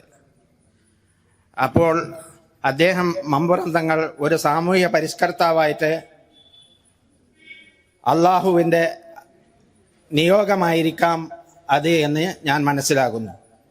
അതുപോലെ തന്നെ നമ്മൾ ചരിത്രം അന്വേഷിക്കുമ്പോൾ അറക്കല രാജാവ് ആന്ന തുപ്പി എന്ന് പറഞ്ഞതുപോലെ ആകരുത്. ചരിത്രത്തിൽ പ്രത്യേകിച്ചും 2 നൂറ്റാണ്ടുകളോളം അടുത്ത ഒരു സംഭവം പല രീതിയിലും സമൂഹത്തിൽ അവതരിപ്പിക്കപ്പെടും. അത് തെറ്റായും ശരിയായും സമൂഹത്തിൽ അത് പ്രചാരം നേടും. അതുകൊണ്ട് ഇതിൻ്റെ പ്രവർത്തകരോട് എനിക്ക് പറയാനുള്ളത്, നമ്മൾ സൂക്ഷ്മമായി സത്യസന്ധമായ റിപ്പോർട്ടുകൾ മാത്രം അവലംബമാക്കുക. പ്രവാചകന് ശേഷം വന്ന ചരിത്രത്തിൽ പ്രവാചകന്റേതെന്ന് പറയപ്പെടുന്ന ആയിരക്കണക്കിന് കള്ള ഹദീസുകൾ, ലക്ഷക്കണക്കിന് കള്ള ഹദീസുകളുണ്ട്. അതൊക്കെ പ്രവാചകന്റെ ശേഷം വന്നതാണ്. അതുപോലെ തന്നെ മമ്പുറന്തങ്ങൾ 2 നൂറ്റാണ്ട് കഴിഞ്ഞ മമ്പുറന്തങ്ങളെ പോലെയുള്ള ആളുകൾക്ക് അവരെക്കുറിച്ച് സമൂഹത്തിൽ പല അന്ധവിശ്വാസങ്ങളും പ്രചരിപ്പിക്കുന്നുണ്ട്. അദ്ദേഹം മഹാനായ മനുഷ്യനാണ്, സാമൂഹ്യ പരിഷ്കർത്താവാണ്, മതസൗഹാർദ്ദത്തിനും സാമൂഹിക ഉന്നമനത്തിനും വേണ്ടി പ്രവർത്തിച്ച മഹാനാണ്. അതിൽ നമുക്ക് സംശയമില്ല. അതുകൊണ്ട് ചരിത്രം അന്വേഷിക്കുമ്പോൾ ഇത്തരം കാര്യങ്ങളും കൂടി നിങ്ങൾ അവലോകനം ചെയ്യണം. അതുപോലെ തന്നെ കൊടിഞ്ഞിയെ സംബന്ധിച്ച് പ്രത്യേകിച്ചും പറയാനുള്ളത്, ഇവിടെ മഹാനായ ഒരു പണ്ഡിതനുണ്ടായിരുന്നു, ടി മുഹമ്മദ് സാഹിബ്. അദ്ദേഹം ചരിത്രത്തിൽ അദ്ദേഹത്തിന്റെ അപാരമായ കഴിവുകൾ ഭാരതീയ സംസ്കാരത്തിന്റെ അടിയൊഴുക്കുകൾ എന്ന പുസ്തകത്തിലൂടെ നമ്മളെല്ലാം വായിച്ചും അടിച്ചും മനസ്സിലാക്കേണ്ടതാണ്. അതുപോലെ മറ്റനേകം ചരിത്രങ്ങളും അദ്ദേഹവുമായി ബന്ധപ്പെട്ടും കൊടിഞ്ഞിപ്പള്ളിയുമായി ബന്ധപ്പെട്ടും അദ്ദേഹത്തിനുണ്ട്. ഇതും കൂടി ഇത്തരണത്തെ ഞാൻ ഓർമ്മിപ്പിക്കുകയാണ്. അസ്സലാമു അലൈക്കും. നമ്മൾ ഈ കേട്ടുകേൾവി ഉള്ള കാര്യങ്ങളാണ് ഇപ്പോൾ ഇവിടെ ഓരോരുത്തർ അവതരിപ്പിച്ചത്. ഇത് മൊയ്തീൻകുട്ടി മാസ്റ്റർ പറഞ്ഞ പോലെ ഈ റിസർച്ച് സെന്ററിന്റെ ഇത് കുറെ കൂടി നേരത്തെ ആകേണ്ടതായിരുന്നു എന്നുള്ള അഭിപ്രായം എനിക്കുണ്ട്. പിന്നെ വീടുകളിൽ പ്രായം കൂടിയ ആൾക്കാർ, ചരിത്രത്തിനെ പറ്റി കൂടുതൽ ആധികാരികമായിട്ട് എന്തെങ്കിലും പറയാൻ പറ്റുന്ന ആൾക്കാരെ തേടിപ്പിടിച്ച് അവരുടെ അടുത്ത് നിന്ന് കിട്ടാവുന്നതിൽ വെച്ച് കാര്യങ്ങൾ നല്ല നിലക്ക് കേട്ട് അതിനെ അനുസരിച്ച് തന്നെ ഇതിന്റെ ഭാരവാഹികൾ പ്രവർത്തിക്കണം. അതെനിക്ക് പ്രത്യേകം പറയാനുള്ളത്. നമ്മൾ ഈ തലമുറന്റെ എത്രയോ മുമ്പ്, ഇത് 3ാമത്തെ തലമുറ ഒക്കെ ആകുന്നതാണ്. അപ്പൊ ഇതുപോലെ കേട്ടുകേൾവി പല കാര്യങ്ങളിലും കേട്ടുകേൾവി ഉണ്ടാവും. അപ്പൊ ഞാൻ സത്യത്തിൽ വന്നത് തന്നെ ഇതിനെപ്പറ്റി മറ്റുള്ളവർ പറയുന്നത് എന്താണ് എന്ന് കേൾക്കാനുള്ള ജിജ്ഞാസ കൊണ്ട് കൂടി വന്നതാണ്. അതുകൊണ്ട് ഇത്തരം കാര്യങ്ങളെ പറ്റി ആധികാരികമായിട്ട് ഒന്നും അറിയാതെ എന്തെങ്കിലും നമ്മൾ പറയുന്നതിൽ ഒരർത്ഥവും ഇല്ല. അപ്പൊ നിങ്ങളെല്ലാവരും എന്താ പറയുന്നതെന്ന് കേൾക്കുക. അപ്പോൾ ഇനി ഏതെങ്കിലും പ്രായം കൂടിയ ആൾക്കാർ, ഇതിനെപ്പറ്റി കുറച്ചെങ്കിലും അറിയുന്ന ആൾക്കാരെ പറ്റി, അവരെ പറ്റി നമുക്ക് സംസാരിക്കാനൊക്കെ ഇടവരുമ്പോൾ ഇത് നമ്മളെ മനസ്സിലുണ്ടാവും. അപ്പോൾ അതിനെപ്പറ്റി ചോദിച്ചറിയും കൂടി ചെയ്യാന്നുള്ള ഒരു ഉദ്ദേശത്തോടു കൂടി തന്നെയാണ് ഞാനിവിടെ വന്നിട്ടുള്ളത്. അതുകൊണ്ടാണ് ഞാൻ ആദ്യമായിട്ട് മൈക്ക് വാങ്ങാതിരുന്നത്. അസ്സലാമു അലൈക്കും. ഞാൻ കൊടിഞ്ഞിനെ പറ്റി പറയാൻ എനിക്ക് കൂടുതലൊന്നും അറിയില്ല. പക്ഷെ തങ്ങപ്പാപ്പാനെ പറ്റി പറയാനൊന്നുണ്ട്. നമ്മളെ കേരളത്തിൻ്റെ 14 ജില്ലയിൽ മലപ്പുറം ജില്ലയ്ക്കൊരു പ്രത്യേകത ഉണ്ട്. അത് തങ്ങപ്പാപ്പ ഉണ്ടാക്കിയതാണ്, മതസൗഹാർദ്ദ ജില്ല. അതിപ്പോൾ ഈ കഴിഞ്ഞ ഈ ഇടവം 15-നുണ്ടായ ആ പരിപാടി ഒന്ന് കാണാൻ എല്ലാവരും പോവണം. അപ്പോഴതിൻ്റെ അത് മനസ്സിലാവുള്ളൂ. ആ വരവും ആ വരവിൽ വരുന്ന ആളുകളെ രൂപം, അവർ ഇതൊക്കെ ഉണ്ടെങ്കിലോ ഒരു പ്രശ്നങ്ങളില്ലാതെ ആ പരിപാടി തീർന്നു പോകുന്നുണ്ട്. അത് തങ്ങളെ മഹത്വം തന്നെയാണ്. അതുപോലെ ഇനി കൂടുതൽ പറയണം. ശരിക്ക് പിന്നെ പഴയ കാലത്തുള്ള ജാതീയത അതുപോലുള്ള വിഷയങ്ങളിൽ വളരെ മാനുഷികമായ ഇടപെടലുകൾ തങ്ങളെ ഭാഗത്തുനിന്ന് മനസ്സിലാക്കാൻ കഴിഞ്ഞിട്ടുണ്ട്. പല അടിച്ചമർത്തപ്പെട്ട തൊഴിൽ ചൂഷണങ്ങൾക്കെതിരെ തങ്ങളുടെ ഭാഗത്ത് ചെന്ന് സങ്കടം ബോധിപ്പിക്കുകയും അതിനനുസൃതമായിട്ടുള്ള വളരെ വ്യക്തമായ നിലപാടുകൾ എടുക്കുകയും വളരെ സമൂലമായ മാറ്റം സംഭവിക്കുന്ന രൂപത്തിലുള്ള പ്രവർത്തികൾ അദ്ദേഹത്തിൻ്റെ ഭാഗത്തുനിന്ന് കേട്ടറിഞ്ഞിട്ടുണ്ട്. പിന്നെ അതിലെല്ലാം ഉപരി നാടിൻ്റെ സ്വാതന്ത്ര്യത്തിലേക്ക് കടന്നു കയറിയ വൈദേശിക ശക്തികൾക്കെതിരെ ഒരു വളരെ വ്യക്തമായ ഒരു നിലപാടെടുക്കാൻ ഈ നാടിനെയും അതുപോലെ പരിസരത്തെയും പ്രേരിപ്പിക്കാനും ഒരു സൈനിക ശക്തി പോലെ ഒരു പ്രതിരോധം തീർക്കുന്നതിലേക്ക് ജനങ്ങൾക്ക് അദ്ദേഹം ഒരു പ്രേരണയായിട്ടുണ്ട് എന്നുള്ളത് നമുക്ക് മനസ്സിലാക്കാൻ കഴിഞ്ഞിട്ടുള്ള സംഗതിയാണ്. ഞാൻ പിന്നെ എല്ലാവരും പറഞ്ഞ പോലെ തന്നെ സത്യത്തിൽ പിന്നെ കൊടിഞ്ഞിയും മമ്പുറം തങ്ങളും നമുക്ക് എത്രത്തോളം സംഭാവന ചെയ്യാൻ പറ്റുമെന്നറിയില്ല. അതിൻ്റെ ഇൻഫർമേറ്റീവായിട്ട് സംഭാവന ചെയ്യാൻ പറ്റുമെന്നറിയില്ല. എന്നാൽ തന്നെ നമ്മുടെ നാടിൻ്റെ കേരളത്തിൻ്റെ വിവിധ ഭാഗങ്ങളിൽ പോകുമ്പോൾ നമ്മൾ മലപ്പുറം അതുപോലെ തന്നെ അതിൻ്റെ സമീപ പ്രദേശങ്ങൾ നമ്മളൊരു പ്രൈഡായിട്ട് എപ്പോഴും നമ്മൾ കാണുന്ന മമ്പുറം തങ്ങളുമായിട്ട് ബന്ധപ്പെട്ടാണ്. ഞാൻ തിരൂർ ഗവൺമെൻറ് കോളേജിലെ പ്രൊഫസറാണ്. അപ്പോൾ എനിക്കിതിൻ്റെ ഹെറിറ്റേജ് ഫൗണ്ടേഷൻ അല്ലെങ്കിൽ ഈ പിന്നെ ഹെറിറ്റേജ് സ്റ്റഡീസുമായിട്ട് ബന്ധപ്പെട്ട് പറയാനുള്ളത്, ഈ പ്രാദേശിക ചരിത്രങ്ങൾ സ്വാഭാവികമായിട്ടും കുട്ടികളുടെ അസൈൻമെൻറ്റും സെമിനാറും അതുപോലെ തന്നെ ഡെസേർട്ടേഷൻ്റെ ഭാഗമായിട്ടൊക്കെ ഉണ്ടാകുമ്പോൾ തീർച്ചയായിട്ടും മമ്പുറം തങ്ങളും കൂടി, അത് കേവലം നമ്മൾ ധാറുലുദയിൽ മാത്രം അല്ലെങ്കിൽ അതിനോട് അഡ്ജസ്റ്റൻ്റ് ആയിട്ടുള്ള സ്ഥാപനങ്ങൾ അല്ലെങ്കിൽ ഇതുമായി ബന്ധപ്പെട്ട സ്ഥാപനങ്ങൾ ഒതുങ്ങിക്കൂടാതെ മമ്പുറം തങ്ങൾ എന്ന് പറയുന്നത് എല്ലാവരുടെയും കൂടി ഒരു വലിയ സ്വത്താണ്.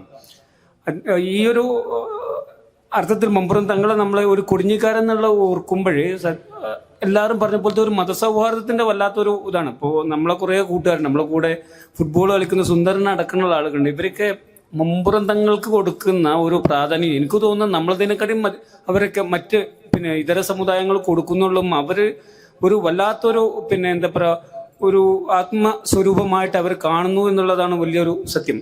അതിൽ ഒറ്റ ചോദ്യം എനിക്ക് ഇടാനുള്ളത് ഈ ഒരു റിസർച്ച് സ്റ്റഡീസുമായിട്ട് ബന്ധം എന്തുകൊണ്ടാണ് ഇപ്പോൾ ടോട്ടലായിട്ട് പറഞ്ഞപ്പോൾ ഹംസ സാഹിബ് ഒറ്റ മിനിറ്റ് അവരോട് ഈ കൊടിഞ്ഞുമായിട്ട് ബന്ധപ്പെട്ട് മമ്പുറം തങ്ങൾ എന്തുകൊണ്ടാണ് കൂടുതൽ ഒരു ഇനീഷ്യേറ്റീവ് എടുത്ത് അങ്ങനെ ഉണ്ടോ ഒരു ചോദ്യം എൻ്റെ ഒരു സ്റ്റഡി പർപ്പസ് എന്നുള്ള അർത്ഥത്തിലാണ്. കൊടിഞ്ഞി സമീപ പ്രദേശങ്ങളിലുണ്ട്, കൊടിഞ്ഞുമായിട്ട് കുറച്ചും കൂടി അത് നമ്മളുടെ ഒരു എന്താ പറയുക ഒരു സ്വകാര്യ അഹങ്കാരത്തിനും കൂടി വേണ്ടിയിട്ടുണ്ടെങ്കിൽ അത് എന്തുകൊണ്ട് ചോദ്യം സ്വാഭാവികമായിട്ടുണ്ടാവുമല്ലോ. എന്നുവെച്ചാൽ ആരോ ഇവിടെ നമ്മളുടെ ഗഫൂറാക്കി അതോ മുഷ്താഖ് സാഹിബ് സൂചിപ്പിച്ച പോലെ തന്നെ ഇത് ആ കാലഘട്ടത്തിൽ ഇങ്ങോട്ട് എത്തിപ്പെടാൻ ഭയങ്കര ബുദ്ധിമുട്ടുള്ള സ്ഥലമായിരുന്നു. എന്നിട്ടും മമ്പുറം തങ്ങൾ എന്തുകൊണ്ട് കൊടിഞ്ഞ് തെരഞ്ഞെടുത്തു എന്നുള്ളതും അത് നിങ്ങൾക്കുള്ള ഒരു സ്റ്റഡി നമ്മൾക്ക് ചോദ്യം. അതുപോലെ തന്നെ മമ്പുറം തങ്ങൾ വന്നതിന്റെ ശേഷം ഉണ്ടായിട്ടുള്ള ഒരു റിവൈവൽ അല്ലെങ്കിൽ അത്തരത്തിലുള്ള മാറ്റങ്ങൾ കൊടിഞ്ഞിൽ എന്നുള്ളതിന്റെ ഉത്തരം ഞങ്ങളാണ് തരേണ്ടത്. അത് മറ്റൊരു ചോദ്യമാണ്. അതോടൊപ്പം തന്നെ അക്കാദമി മറ്റ് സ്വാഭാവികമായിട്ടും അത് സാറ് തന്നെ സൂചിപ്പിച്ചു. മമ്പുറം തങ്ങളുമായിട്ട് ബന്ധപ്പെട്ട് ഒരുപാട് സ്റ്റഡീസ് ഈവൻ നമ്മൾ നടത്തിയതിനേക്കാളും വിദേശികൾ നടത്തിയിട്ടുണ്ടെന്നാണ് തോന്നുന്നത്. പല വിദേശ ലൈബ്രറികളിലും അദ്ദേഹത്തിനെ പറ്റിയിട്ട് ഒരുപാട് സംഗതിയില്ല. എൻ്റെ ഒരു ഫീൽഡുമായിട്ട് ബന്ധപ്പെട്ട് ഈ ഷാജഹാൻ ഒക്കെ പറഞ്ഞപ്പോൾ ഞാൻ അതിൻ്റെ ഒരു റെഫറൻസ് എന്നുള്ള രൂപത്തിൽ നോക്കിയപ്പോൾ മമ്പുറം തങ്ങൾ ഈ വൈദേശികാധിപത്യത്തിനും വേണ്ടിയിട്ട് നമ്മൾ ഈ യുവാക്കളെ അതിൽ പ്രത്യേക കളരി പഠിപ്പിക്കുന്നതിൽ അദ്ദേഹം വളരെ അല്ലെങ്കിൽ അതിനെ മോണിറ്റർ ചെയ്യുന്നതിലും അതൊരു സെൽഫ് ഡിസിപ്ലിനും അതുപോലെ തന്നെ ഒരു പ്രതിരോധ മേഖലയുമായിട്ട് കാണുകയും അതിൽ ഏറ്റവും കണ്ടിരുന്നത് ആ ഒരു മേഖലയിൽ അദ്ദേഹം മതസൗഹാർദ്ദത്തിന് ഏറ്റവും കൂടുതൽ ഇതര സമുദായങ്ങളെയും കൂടി ചേർത്തുകൊണ്ടുള്ള ഒരു കളരി അഭ്യാസം വൈദേശികാധിപത്യത്തിന് നമ്മൾ തയ്യാറാകണമെന്നും അതൊരു സെൽഫ് ഡിസിപ്ലിൻ്റെ ഭാഗമായിട്ട് സ്വന്തമായിട്ടുള്ള അച്ചടക്കത്തിന്റെ ഭാഗമായിട്ടും അതൊരു പ്രതിരോധത്തിന്റെ ഭാഗമായിട്ടും കണ്ടു എന്നുള്ളതാണ് എൻ്റെ ഒരു വായനയുടെ ഭാഗമായിട്ട് ഞാൻ ഈ ഒരു പരിപാടിക്ക് വേണ്ടിയിട്ട് റെഫർ ചെയ്തപ്പോഴും എനിക്ക് താല്പര്യമുള്ള മേഖല എന്നുള്ളതിൽ കണ്ടത്. അത്രത്തോളം ആധികാരികമായി അറിയില്ല, എന്നാൽ തന്നെ അങ്ങനെ ഉണ്ടായിരിക്കണം എന്ന് തന്നെയാണ് നമ്മളെ ഊഹം. ഇത്തരത്തിലുള്ള നല്ല സ്റ്റഡികളും നല്ല മെറ്റീരിയലും കൊടുക്കട്ടെ. ഇത് കേവലം നമ്മൾ ഇതിൽ മാത്രം ഒതുങ്ങി നിൽക്കാതെ നന്നായിട്ട് നമ്മളുടെ അക്കാദമിക് പരിപ്രേക്ഷ്യത്തിലേക്ക് അല്പം കൂടി കയറി ചെല്ലേണ്ട ഒരു സംഗതി കൂടിയാണെന്ന് തോന്നുന്നു. കാലിക്കറ്റ് യൂണിവേഴ്സിറ്റി ചരിത്ര വിഭാഗം ഒരുപാട് സെമിനാറുകൾ നടത്തിയിട്ടുണ്ടെങ്കിൽ തന്നെ സ്വാഭാവികമായിട്ട് ഇതിനെ ഏറ്റവും കൂടുതൽ മമ്പുറം തങ്ങളുടെ ഏറ്റവും വലിയൊരു ക്യാച്ച്മെന്റ് ഏരിയ ആയിട്ടുള്ള കൊടിഞ്ഞിക്കാർ എപ്പോഴും അതിനെക്കുറിച്ച് പ്രത്യേകിച്ച് പുതുതലമുറ അതിനെക്കുറിച്ച് എത്രത്തോളം അവബോധന്മാരാണ് എന്നുള്ളതിനെ കുറിച്ച് എനിക്കൊരു സംശയമുണ്ട്. അതിന് നമുക്കൊരു എന്തെങ്കിലും ഒരു നിങ്ങളുടെ ഇതിന്റെ ഒരു ഔട്ട്പുട്ട് എന്ന നിലയിൽ അത്തരത്തിലുള്ള എന്തെങ്കിലും ഒന്നുണ്ടെങ്കിൽ ഇപ്പോൾ ഗഫൂർ സാഹിബ് അടക്കമുള്ള ആളുകളുണ്ടെങ്കിൽ അത് നന്നായിരിക്കും എന്ന് മാത്രമുള്ള ഒരു അഭിപ്രായം. Thank you. ഈ എല്ലാവരും പറഞ്ഞ പോലെ പറഞ്ഞു കേട്ട കാര്യങ്ങൾ മാത്രമേ നമുക്കുള്ളൂല്ലോ. അത് മലയമ്മ സാറ് ആദ്യം സൂചിപ്പിച്ച പോലെ മമ്പുറത്തങ്ങളിൽ വന്ന് സ്ഥാനം നോക്കും പള്ളിക്ക് സ്ഥാനം കാണാൻ വേണ്ടി വന്നിരുന്ന് ആശാരി സ്ഥാനം നോക്കാതിരുന്നപ്പോഴേ എന്തേ കണ്ടില്ല, അപ്പോൾ തങ്ങൾപ്പാപ്പ ഇരിക്കുന്നവർക്ക് തന്നെയാണ് സ്ഥാനം എന്ന് പറഞ്ഞ ആ പതി ഞാനും പറഞ്ഞു കേട്ടിട്ടുണ്ട്. കൂടാതെ പലരും പറഞ്ഞു ഇന്ന വീടുകളിൽ വന്നിട്ടുണ്ട് പറഞ്ഞു. എൻ്റെ അറിവിൽ തിരുത്തിയിൽ 1 പാലപ്പുറ തറവാട്, 2 കിളിപ്പാങ്കണ്ടം അതായത് തലക്കോട്ട് കൂടിയ തറവാട്, 3 കാരാങ്കുണ്ടിൽ തറവാട്, ഇങ്ങനെയുള്ള വീടുകളിലും വന്നിട്ടുള്ളതായിട്ട് എനിക്ക് എൻ്റെ കാരണന്മാർ പറഞ്ഞു കേട്ടിട്ടുണ്ട്. കാരണം അന്ന് അവരൊക്കെ വലിയ വലിയ വീടുകളത് ഈ നടുമുറ്റുള്ള വീടുകളായിരുന്നു ആ വീടുകളൊക്കെ കുറേ എനിക്ക് ചെറിയ ഓർമ്മയുണ്ട്. അപ്പോൾ ഈ വീടുകളിലൊക്കെ തങ്ങൾപ്പാപ്പ വന്ന് കയറിയിരിക്കാൻ കാരണം അന്ന് ഈ വീടുകളെ ഉണ്ടായിട്ടുണ്ടാവുള്ളൂ എന്നാണ് എനിക്ക് തോന്നുന്നത്. കാരണം അന്ന് ഇത്രയധികം വീടുകളൊന്നും നാട്ടിലെവിടെ ഇല്ലല്ലോ. അപ്പോൾ അന്ന് ഉണ്ടായിരുന്ന വീടുകളിൽ തങ്ങൾപ്പാപ്പ വന്നിട്ട് അവരായിട്ട് പരിചയപ്പെടുകയും അവിടെ വിശ്രമിക്കാൻ സ്ഥലം കണ്ടെത്തുകയും ചെയ്തു എന്നാണ് എനിക്ക് മനസ്സിലാവുന്നത്. അതേപോലെ ഇവിടെ പറഞ്ഞല്ലോ മഴ പെയ്യാൻ വേണ്ടി കുടിയെടുക്കുന്ന സമ്പ്രദായം, അത് എനിക്കും അനുഭവമുണ്ട്. എൻ്റെ ചെറുപ്പകാലത്തൊക്കെ മഴ കിട്ടാതാവുമ്പോഴേ വേറൊരു കാര്യം കൊണ്ടായിരുന്നു, നെല്ലിൽ ചാഴി ചായ് കൂടുതൽ ഉണ്ടാകുമ്പോൾ ചായയെ അകറ്റാൻ വേണ്ടിയിട്ടും ഈ കുടിയെടുപ്പ് സമ്പ്രദായം ഉണ്ടായിരുന്നു എന്നാണ് എനിക്ക് നല്ല ഓർമ്മയുള്ള കാര്യം. അത് ഞാൻ അനുഭവിച്ചിട്ടുമുണ്ട്. ഈ പിന്നെ അമ്പലത്ത് പോയിട്ട് അവിടുത്തെ പിന്നെ കൃഷിക്കാർ കാരണവന്മാർ പോയിട്ട് ആ അവിടുന്ന് കൊടി കൊടുത്തു കൊണ്ടുവന്ന് ഈ പാടവരമ്പുകളിലൂടെയൊക്കെ നടന്ന് വൈകുന്നേരം അത് തിരിച്ചു കൊണ്ടുപോയി കൊടുക്കുക. പിറ്റേന്നാകുമ്പോഴേക്കും ഒന്നുകിൽ മഴ പെയ്യും, അല്ലെങ്കിൽ ഈ ശല്യം പോവും എന്നൊക്കെ നമ്മൾ പിന്നെ കുറേ അനുഭവിച്ചിട്ടുണ്ട്. എനിക്ക് അനുഭവമുണ്ട്. പിന്നെ ഇങ്ങനെയുള്ള കാര്യങ്ങളൊക്കെ എനിക്കും പറയാനുള്ളൂ. പിന്നെ ഈ ശുക്കൂർ സാഹിബൊക്കെ പറഞ്ഞ പോലെ ഈ സംഭവം ഇതിനു മുമ്പ് എത്രയോ മുമ്പ് ഇവിടെ തുടങ്ങേണ്ടതായിരുന്നു. ഈ പിന്നെ മുൻ തലമുറ പലരും മൺമറഞ്ഞു പോയി. അവരുടെ അടുത്തായിരുന്നു ആകെ ഉള്ള അറിവുകളൊക്കെ ഉണ്ടായിരുന്നത്. അവരൊക്കെ പോയി കഴിഞ്ഞു. ഇനി എല്ലാവരും പറഞ്ഞു കേട്ട അറിവുകളാണുള്ളത്. അതുകൊണ്ട് പിന്നെ സത്യാവസ്ഥ മനസ്സിലാക്കിയിട്ട് ഇതിന് നല്ലൊരു പിന്നെ ഒരു ഐ മീൻ റിസർച്ച് നടത്തി പിന്നെ നല്ല റിപ്പോർട്ട് കിട്ടണമെന്ന് ആഗ്രഹിക്കുന്നു. അസ്സലാമു അലൈക്കും വറഹ്മത്തുള്ളാഹി. അപ്പോൾ ഇതിനൊരു ഔദ്യോഗിക കൺക്ലൂഷൻ നൽകാന്ന് പറഞ്ഞാൽ സാധ്യമല്ല. നമ്മൾ ഒരിക്കലും അമൃതങ്ങളെ കുറിച്ചുള്ള ഓർമ്മകളെ പൂർണ്ണാർത്ഥത്തിൽ അവതരിപ്പിക്കുക എന്ന് പറയുന്നത് പലരും സൂചിപ്പിച്ചതുപോലെ 2 നൂറ്റാണ്ടിന്റെ ഗ്യാപ്പുള്ള ഒരു ചരിത്രത്തെ നമ്മൾ ഓർമ്മകളിൽ നിന്ന് പലരുടെ ഓർമ്മകളിൽ നിന്ന് കൈമാറപ്പെട്ടത് പങ്കുവെച്ചു എന്നുള്ളത് മാത്രം. പിന്നെ പലരും ആശങ്കകൾ പറഞ്ഞതുപോലെ ഇത് എന്നോ തുടങ്ങേണ്ടതായിരുന്നു. സ്വാഭാവികമായിട്ട് നമ്മൾ പറയുന്ന ഒരു സാധനം തന്നെയാണ്. അപ്പോൾ നമ്മൾ ഇന്നത്തെ ഒരു താല്പര്യം ഉണ്ടാകുമ്പോൾ നമ്മൾ ഇന്ന് ഇതും കൂടിയിട്ടില്ലെങ്കിൽ അടുത്ത തലമുറ നമ്മയും ആക്ഷേപിക്കും. അപ്പോൾ അതുകൊണ്ട് നമ്മൾ ഇന്ന് ഇപ്പോൾ പലരും നമ്മൾ നേരത്തെ മുഷ്താഖ് ഭായി ഒക്കെ കുറേ കാലങ്ങൾ ഒരു 10-15 വർഷം മുമ്പ് തന്നെ ഇതിനെക്കുറിച്ച് അന്വേഷണം നടന്നിട്ടുണ്ട്. ധാരാളം ലേഖനങ്ങൾ എഴുതിയിട്ടുണ്ട്. നമ്മുടെ ഗഫൂർ സാഹിബ് ഇന്നും ഇതിനെക്കുറിച്ച് എഴുതിക്കൊണ്ടിരിക്കുന്നുണ്ട്. എനിക്കറിയാത്ത പലരും അക്കാഡമീഷ്യൻസും അല്ലാത്തവരായിട്ട് പലരും പല രീതിയിൽ പറഞ്ഞുകൊണ്ടിരിക്കുന്നുണ്ട്. അപ്പോൾ നമ്മൾ കൊടിഞ്ഞിക്കാരരാവുക എന്നുള്ളത് തന്നെയാണ് പറഞ്ഞാൽ ഇതൊരു പ്രൗഡായിട്ടുള്ള സംഭവം തന്നെയാണ്. അതോടൊപ്പം സ്വാഭാവികമായിട്ടും പുറത്തുനിന്ന് നമ്മളുമായിട്ട് ബന്ധപ്പെടുമ്പോൾ സത്യം ചെയ്യൽ എന്ന് പറയുന്നത് കേരളത്തിൽ വളരെ പ്രസിദ്ധമായിട്ടുള്ള സാധനമാണ്. അപ്പം എൻ്റെ ഈ അടുത്ത് തന്നെ ഒരു സുഹൃത്ത് JNUവിൽ നിന്നാണ് സത്യം ചെയ്യലുമായിട്ട് ബന്ധപ്പെട്ട് ഒരു MPhil പഠനം തന്നെ ചെയ്തിട്ടുണ്ട്. അമൃതങ്ങളും ഈ സത്യം ചെയ്യലുമായിട്ട് ബന്ധപ്പെട്ട് ധാരാളം ഇവിടെ വന്നിട്ട് ഡാറ്റ കളക്ട് ചെയ്തിട്ട് ഒരു പഠനം തന്നെ അയാളുടെ ഒരു പുസ്തകത്തിൽ അയാളുടെ ഒരു പേപ്പർ തന്നെ ഈ അടുത്ത് പബ്ലിഷ് ചെയ്ത് വരാനിരിക്കുന്നുണ്ട്. അപ്പോൾ ഇതൊരു വലിയൊരു ഏരിയയാണ്. ഓരോ ലോക്കൽ ഇപ്പൊ തന്നെ പലരും പല രീതിയിലുള്ള അനുഭവങ്ങൾ പങ്കുവെച്ചു. ഇനി നമുക്ക് പുതിയ പഠിക്കാൻ മുന്നോട്ട് വരുന്ന ഒരാളെ സംബന്ധിച്ചിടത്തോളം ഇത് കേട്ട് ഈ വ്യക്തി ആരാണ്, ഈ ഫാമിലി ഏതാണ്, ഈ കുടുംബം ഏതാണ് എന്ന് ചോദിച്ച് പോയാൽ മതി. ഇപ്പോൾ ഏറ്റവും ചുരുങ്ങിയത് ഒരു മാസത്തോളം കൊടിഞ്ഞിയിലൂടെ ചുറ്റി സഞ്ചരിക്കേണ്ട പണി ഈ ഒരു മണിക്കൂർ കൊണ്ട് ഇവിടെ നടന്നു. ഒരു ഡാറ്റ കളക്ഷന്റെ ഒരു പ്രൈമറി സ്റ്റെപ്പ് ഇവിടെ ഓക്കെയാണ് ഒരു ഗവേഷകനെ സംബന്ധിച്ചിടത്തോളം. ഇനി ഇത് കേട്ടുകൊണ്ട് ഈ പേരുകളിലൂടെ ഈ ഫാമിലികളിലൂടെ ഇവിടെ പറഞ്ഞ വ്യക്തികളിലൂടെ അന്വേഷണം നടന്നാൽ ഒരു മാസം ചെയ്യേണ്ട പണി ഇവിടെ ഓക്കെ ആയി കഴിഞ്ഞു.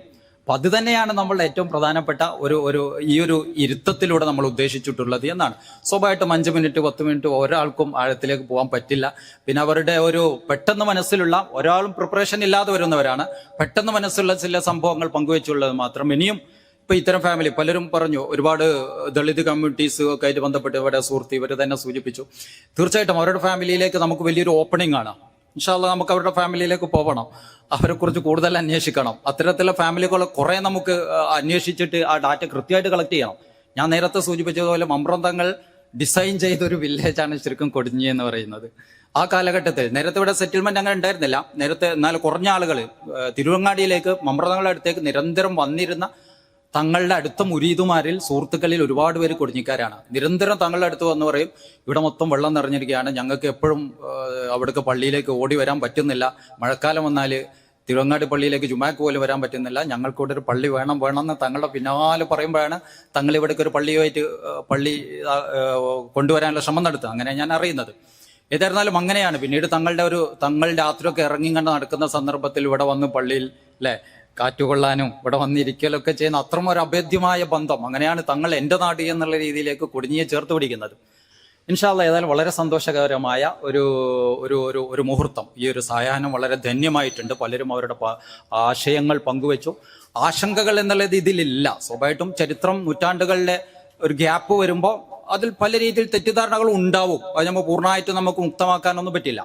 പക്ഷെ ഇനിയും ഇതിനെയും ഓർമ്മകൾ എന്ന് പറയുന്നത് ചരിത്രത്തിലെ പ്രധാന സോഴ്സ് തന്നെയാണ് ഓറൽ ട്രഡീഷൻ എന്ന് പറയുന്നത്. അപ്പൊ ഈ ട്രഡീഷനെങ്കിലും നമുക്ക് തടഞ്ഞു വെക്കുക, നമുക്ക് രേഖപ്പെടുത്തി വെക്കുക എന്നുള്ളതാണ് നമ്മെ സംബന്ധിച്ചിടത്തോളം ചെയ്യാവുന്ന. ഇൻഷാല്ലാ നമ്മുടെ മമ്പ്രന്തങ്ങൾ institute for research and heritage studies അത് വളരെ വൈകി ഉദയം കൊണ്ടൊരു സാധനമാണ്. 1 വർഷമാവുന്നേ ഉള്ളൂ, 10 മാസമായിട്ടേ ഉള്ളൂ. അൽഹംദുലില്ലാ പല രീതിയിൽ നമ്മൾ അതിന്റെ ഡാറ്റ കളക്ഷൻ, ഇപ്പോൾ മലബാർ ഞാൻ നേരത്തെ സൂചിപ്പിച്ചതുപോലെ വടകര മുതൽ പാലക്കാട് വരെ നമ്മളിപ്പോഴാണ് ഇറങ്ങി നടക്കുന്നത്. അപ്പോൾ തന്നെ നമ്മൾക്ക് ബോധ്യപ്പെട്ടിട്ടുണ്ട് ഇത് തുടങ്ങേണ്ടതായിരുന്നു. ഈവൻ മമ്പ്രം പള്ളിയിൽ തന്നെ മമ്പ്രതങ്ങളുടെ ഒരുപാട് ശേഷിപ്പുകൾ ഉണ്ടായിരുന്നു, ഇപ്പൊ അതില്ല. നമ്മൾ തങ്ങളുടെ ഒരു മ്യൂസിയം ഇതിനനുസരിച്ചുള്ള പ്ലാനിങ്ങിലുണ്ട്. അടുത്തൊരു തലമുറ വരുമ്പോൾ മമ്പ്രത്ത് വരുമ്പോൾ തങ്ങളെ അനുഭവിക്കാൻ പറ്റണം, ശേഷിപ്പുകളിലൂടെയെങ്കിലും അനുഭവിക്കാൻ പറ്റണം. ചരിത്രം മൊത്തം പല രീതിയിൽ നമുക്ക് രേഖപ്പെടുത്തി വെക്കണം. അത് നമ്മളുടെ ഒരു ചരിത്രമായിട്ട് ഉത്തരവാദിത്വം കൂടിയാണ്. കാരണം മലബാറിന്റെ ഹിസ്റ്ററിയുടെ രൂപീകരണത്തിൽ മമ്പ്രന്തങ്ങളെ മാറ്റിവെച്ചിട്ട് നമുക്കൊരു ഹിസ്റ്ററി നമുക്ക് ഡിസൈൻ ചെയ്യാൻ പറ്റില്ല. അത്രമാത്രം മലബാർ 1700 മുതൽ 1800 കാലഘട്ടത്തിൽ ഞാൻ നേരത്തെ പറഞ്ഞല്ലോ ഒറ്റവാക്കിൽ നമ്മൾ ഇന്ന് ആസ്വദിക്കുന്ന ബഹുസ്വരതയുടെ വേരുകൾ ചെന്നുമുട്ടുന്ന ഒരിടം അത് മമ്പ്രന്തങ്ങളാണ് എന്നുള്ളതാണ്. അപ്പൊ അത്രയും തങ്ങളെ ചേർത്ത് വെച്ചുകൊണ്ട് മലബാറിന്റെ ഹിസ്റ്ററി പഠിക്കുക, അതിനെ വർഗീകരിക്കുക, മനസ്സിലാക്കുക എന്ന് പറയുന്ന വലിയൊരു ഘടകമാണ്. ആ തലത്തിലേക്ക് അക്കാദമിക തലത്തിലേക്ക് പല രീതിയിൽ പഠനങ്ങൾ വന്നിട്ടുണ്ട്. പക്ഷെ ആ പഠനങ്ങളിൽ നിന്നൊക്കെ വിട്ടുപോയ ഗ്യാപ്പുകൾ കിടക്കുന്നത് ഈ ലോക്കാലിറ്റികളിലാണ്, അവിടെയാണ്. ആ അന്വേഷണത്തിലേക്കാണ് നമ്മൾ ഇറങ്ങുന്നത്. ഓരോ നാട്ടിലും ഇത്തരം കഥകളുണ്ട്. ഈ കഥകളിൽ ഒരുപാട് ഫാക്റ്റുകളുണ്ട്, തെറ്റിദ്ധാരണകൾ ഉണ്ടാകും, എന്നാൽ ഒരുപാട് ഫാക്റ്റുകളുണ്ട്. അതിലൂടെയാണ് നമ്മൾ ഏറ്റവും അടുത്തറിയുന്നത് തങ്ങൾ ഈ സമൂഹത്തിന്റെ സാമൂഹിക രൂപീകരണത്തിൽ വഹിച്ച പങ്ക് ചില്ലറയല്ല. ഓരോ വീടുകളിലും മമ്പ്രന്തങ്ങൾ ഇപ്പോഴും ജീവിച്ചിരിപ്പുണ്ട്. ഓർമ്മകളിലൂടെ മമ്പ്രന്തങ്ങൾ, പ്രത്യേകിച്ച് ഈ മുഹറം മാസം വരുമ്പോഴേക്ക് നമ്മൾ 200 വർഷം മമ്പ്രന്തങ്ങൾ പോയെങ്കിലും വേറെ നാട്ടിൽ മമ്പ്രന്തങ്ങൾ ഇപ്പോഴും ജീവിച്ചിരിപ്പുണ്ട് എന്ന് നമ്മൾ ഇപ്പോഴിങ്ങനെ ഇറങ്ങി നടന്നിട്ട് ഓരോ തറവാടിന്റെ മുറ്റത്തും പോയിട്ട് അവിടെ ഉമ്മമാരോട് സംസാരിച്ചാൽ ഓല് പറയും. ഞാൻ നേരത്തെ പറഞ്ഞതുപോലെ 5 വർഷം മുമ്പ് മരിച്ച ഒരാളെ ഓരോ തറവാടും എങ്ങനെയാണ് ഓർക്കുന്നത്, അതിലപ്പുറം ഭക്തിയോടെ ഇവിടുത്തെ ഹിന്ദുക്കൾക്കിടയിലും ദളിതുകൾക്കിടയിലും മുസ്ലിം കമ്മ്യൂണിറ്റികളിലും ഓരോ തറവാട്ടിൽ മമ്പ്രന്തങ്ങൾ ഓർക്കുന്നുണ്ട്. അതൊരു ഫാക്റ്റാണ്. അത് കൊടിഞ്ഞിയിൽ തന്നെ ഇപ്പം തന്നെ നമ്മളെ ലൈവായിട്ട് കുറെ അനുഭവിച്ചു. ഇതുപോലെ ഓരോ വീടുകളിലേക്ക് പോകുമ്പോൾ നമ്മൾക്കത് ശരിക്കും അനുഭവിക്കാൻ പറ്റും. അപ്പോ 200 വർഷം മുമ്പ് 158 വർഷം മുമ്പ് മരിച്ചുപോയൊരു മനുഷ്യനെ ഇത്രമാത്രം ലൈവായിട്ടും അവര് ജനങ്ങൾ മതജാതി ഭേദമന്യേ മനസ്സിൽ ഓർക്കുന്നുണ്ടെങ്കിൽ തങ്ങളുടെ ഒരു സ്വാധീനം, ഇവിടുത്തെ പുതിയ കാലത്ത് പ്രത്യേകിച്ച് ഇങ്ങനെ രാഷ്ട്രീയവും വിവേചനവും സാമൂഹികമായിട്ടുള്ള വർഗീയ ധ്രുവീകരണങ്ങളും നടക്കുന്ന ഒരു കാലഘട്ടത്തിൽ തങ്ങളുണ്ടാക്കിയ ഒരു ബഹുസ്വരതയുടെ ഒരു പ്ലാറ്റ്ഫോം ഉണ്ട്. അതിന്റെ ഒരു സൗന്ദര്യം തിരിച്ചുപിടിക്കുക. അതിലൊക്കപ്പുറം തങ്ങളുടെ ഓർമ്മകൾ തന്നെ ഇന്നത്തെ ഏറ്റവും വലിയ രാഷ്ട്രീയ പ്രവർത്തനമാണ് എന്നതിലേക്കാണ് നമ്മളിവിടെ ചെന്നെത്തുന്നത്. ഈ കൂട്ടായ്മ തീർച്ചയായിട്ടും അത് വിപുലപ്പെടേണ്ടതുണ്ട്. നിരന്തരമായിട്ട് തങ്ങളെ കുറിച്ചുള്ള ഈ അർത്ഥത്തിലുള്ള ഓർമ്മകൾ ഉണ്ടാകേണ്ടതുണ്ട്. ഇൻഷാ അല്ലാ അതിനുള്ളൊരു തുടക്കം എന്നുള്ള രീതിയിൽ മാത്രമാണ് ഇപ്പോൾ ഒരു നമ്മുടെ മൈക്കൊടിഞ്ഞി അല്ലേ ഈ ഒരു വാട്സാപ്പ് കൂട്ടായ്മയുടെ നേതൃത്വത്തിൽ റിസർച്ച് ഇൻസ്റ്റിറ്റ്യൂട്ട് നേതൃത്വം ഇവിടെ നടന്നു. ഇതൊരു ചെറിയ തുടക്കം മാത്രം. ഇൻഷാ അല്ലാ ഇനി മഹല്ല് കമ്മിറ്റികളായിട്ടോ അല്ലെങ്കിൽ മറ്റേതുകൾ വിപുലമായിട്ടുള്ള കൂട്ടായ്മകളായിട്ടോ ചേർന്നിട്ട് തീർച്ചയായിട്ടും ഈ ചരിത്രത്തെ എത്രമാത്രം നമുക്ക് തടഞ്ഞു വെക്കാൻ പറ്റുമോ അതിനൊക്കെയുള്ള ശ്രമം ഉണ്ടാവേണ്ടതുണ്ട്.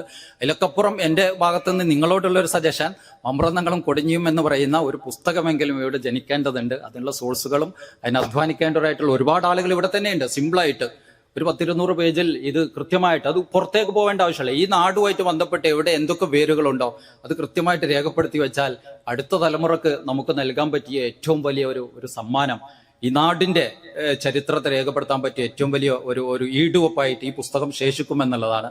ആ തരത്തിലുള്ള ഒരു ചിന്ത കൂടി ഇൻഷാ അല്ലാ ഈ ഭാഗത്തു നിന്ന് ഉണ്ടാവട്ടെ എന്ന് ആശംസിച്ച്, ഏതായാൽ നമ്മുടെ ഭാഗത്തു നിന്ന് ഓരോ ദേശവുമായിട്ട് ബന്ധപ്പെട്ട് കൊച്ചു കൊച്ചു സാധനങ്ങൾ നമ്മൾ കളക്ട് ചെയ്യുന്നു, ഇന്റർവ്യൂ ചെയ്യുന്നു, ഡാറ്റ കളക്ട് ചെയ്യുന്നു.